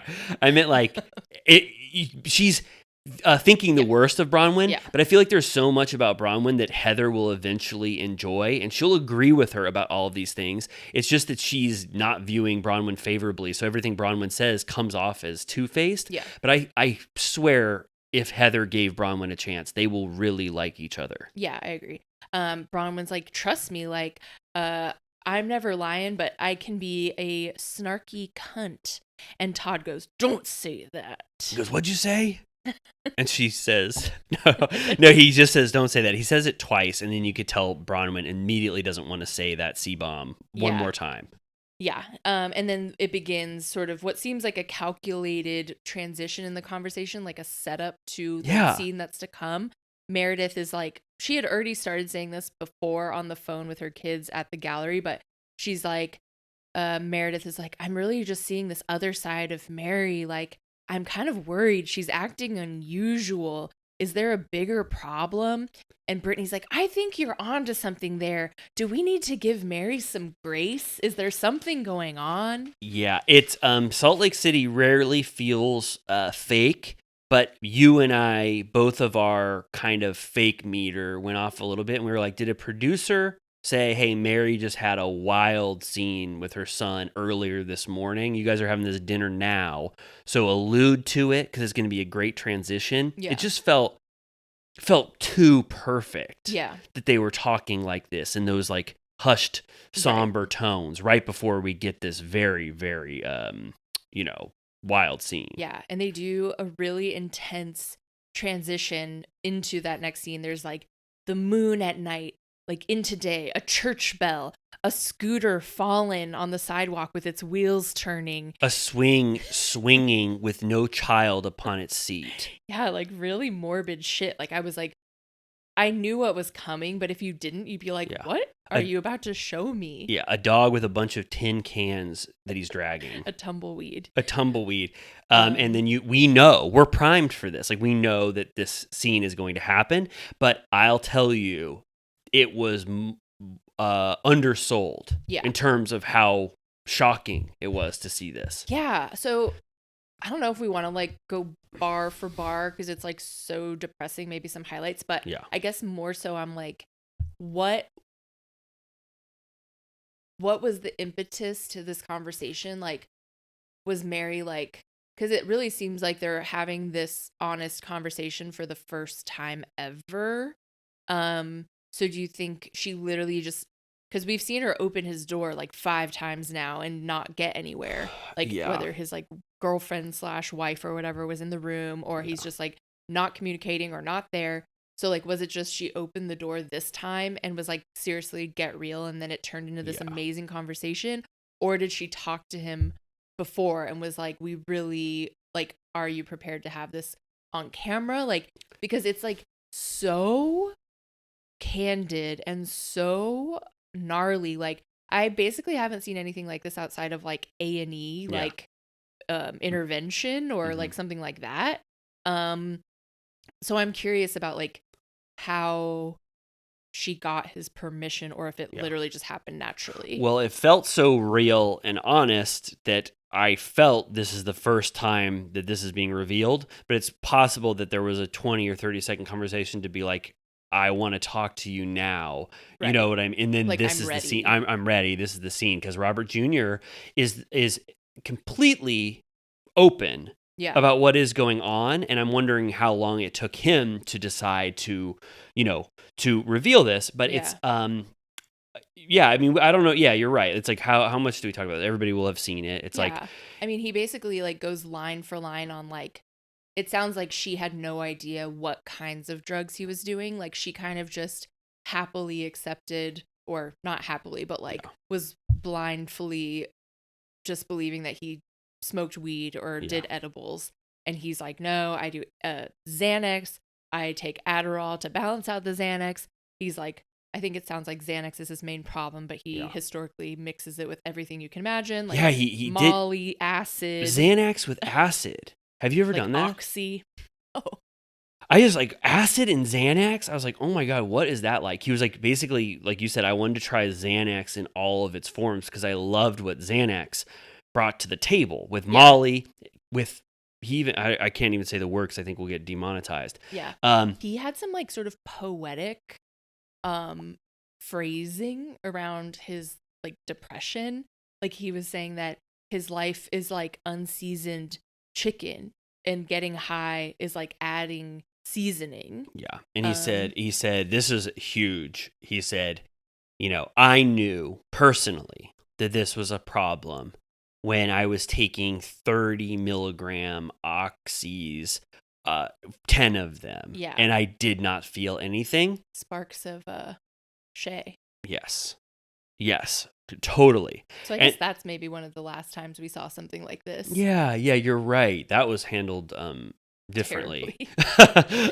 Mary is so amazing. It kind of does call to mind the Aaron scene that we talked about with her father, where it's like you realize that, like, obviously as a good parent, like, you do just want to be there for your child no matter what they're going through. And children think that your parents are going to be ashamed of you or mad at you. And I'm sure some people have that dynamic. Yeah. But at least for Mary and Aaron with her dad, they just love you and they want to help you. And that's what Mary says. She goes, I wouldn't have judged you. Yeah. I want to help you. Like, you are the light of my life. And then this was the reveal that was even more shocking to me. I did not understand that this was an underlying issue.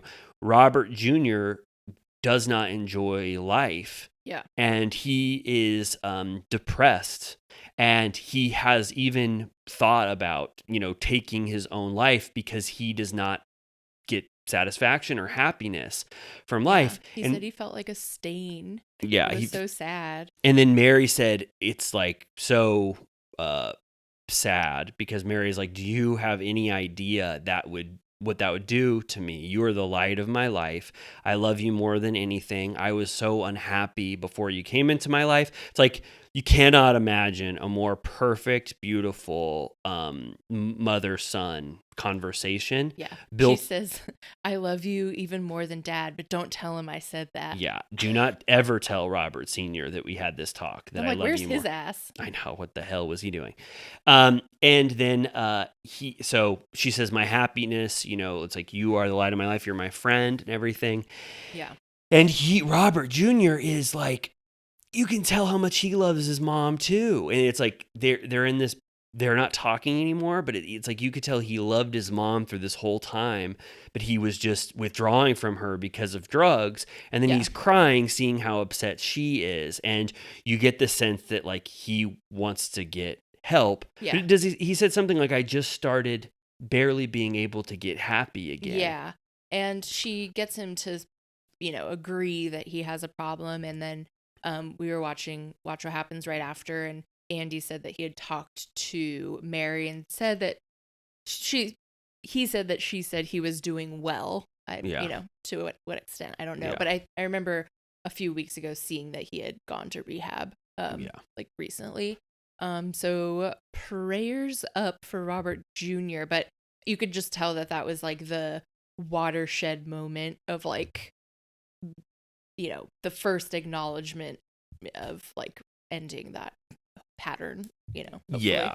Yes. Yeah. So that was, like, I gotta say, like, I've always had, like, a sort of, I've always been scared of Mary and been like, what's going on with the church? Like, she's kind of like a weird, scary person, but she did give the gift of this intimacy to the audience, which, there's only a handful of housewives that have given that much, And you imagine that, like, in reality, Mary doesn't give a shit about any of these other cast members for the most part, and treats this like a job and is just like, yeah, show my life or whatever. But, like, when you see how she interacts with her son, it's like, oh, this is who Mary truly loves. This is her real life. This is what she cares about. Like, nothing else matters to her. And that's why she can treat people so flippantly sometimes. She's like, I don't give a fuck about you. She goes, if I never see Meredith again a day in my life, I don't give a fuck. It's like, that's so funny to say that, but it's like, it's true. Mary cares about her family, Robert Sr., Robert Jr., and this scene completely illustrated that. Yeah. So, intense, intimate moments. I know Andy, I think, posted on Instagram, like, thank you for sharing your lives with us, which I'm like, moments like this, I mean, I'm sure some people would call this, like, exploitative or something, but I'm like, I always say when people say Housewives is trash, I'm like, are you kidding me? Like, I've been, like, moved to my core year after year and, like, learned so much and, like, seen so much, like, heartbreak. Could you imagine showing someone this episode and them thinking it's trash? Like, it was so funny, so heartfelt. We got a Shabbat dinner. We got talking about Yardros, and then we get this, like, one of the most real scenes you've ever seen in your life about a mother and a son talking about addiction. It's wild. I mean, this might be the best week of Bravo that you and I have ever discussed in terms of all 4 shows. Yeah. Right? I mean, if RHONY is in there, well, a lot. Yeah, it was amazing. So we ended with some sad news about Vanderpump Rules, but we just watched an amazing week Yeah. of Bravo television for sure. Bravo still pop in. But yeah, we get to eat stuffing and mashed potatoes tomorrow. No new Bravo. So we get to relax till next week. And then there's going to be Southern Charm. Yeah. Oh my God. We get, that's basically like a big turkey coming out of the oven that you and I get to slice open and eat. Yeah. So I'm so excited. So yeah, I hope, I don't know if anybody listened to this on Thanksgiving, but if you did, I hope you enjoyed your Thanksgiving with your family. I hope you played this at the table at Thanksgiving dinner, right? Yeah. We but- can do a receipts timeline proof. Receipts proof timeline. For what? We can do rate and review. Oh. Join us on Patreon. Are you're saying, Buy our merch. you're saying wrap this shit up, right? Yeah. Yeah, let's wrap this shit up. Amy and I have to say goodbye. We're about to eat a bunch of stuffing and gravy. Please go to Patreon right now. Help us buy our family gifts. Please, I want to buy a turkey for my family this Thanksgiving. Basically, I have the Tiny Tim scenario going on at home where I'm about to split up a green bean for the 4 of us tomorrow if you don't sign up for Patreon. Give the gift of Patreon. Give the gift. You can surprise someone in your life. If you had someone in your life that said, I love Turtle Time, but I'm like Tiny Tim at home where I'm splitting a lima bean, give them $5 and they can sign up to Patreon. Or get them a gift of a Bravo merchandise. Yep. Jiggy prayer candle. Light it for the end of the show. That's actually like the most prescient gift of the year. You can say R.I.P. Vanderpump, light a candle. Yeah. But yeah, rate and review. Yeah. Watch on YouTube. And we love you. Yeah. Was this an okay episode of Turtle Time, you think? I mean, it's almost damn near 3 hours. So that's indicative of good quality, right? Quantity. Well, we hope you liked it. Have a wonderful holiday, and we'll be with you next week. Goodbye. Bye. This one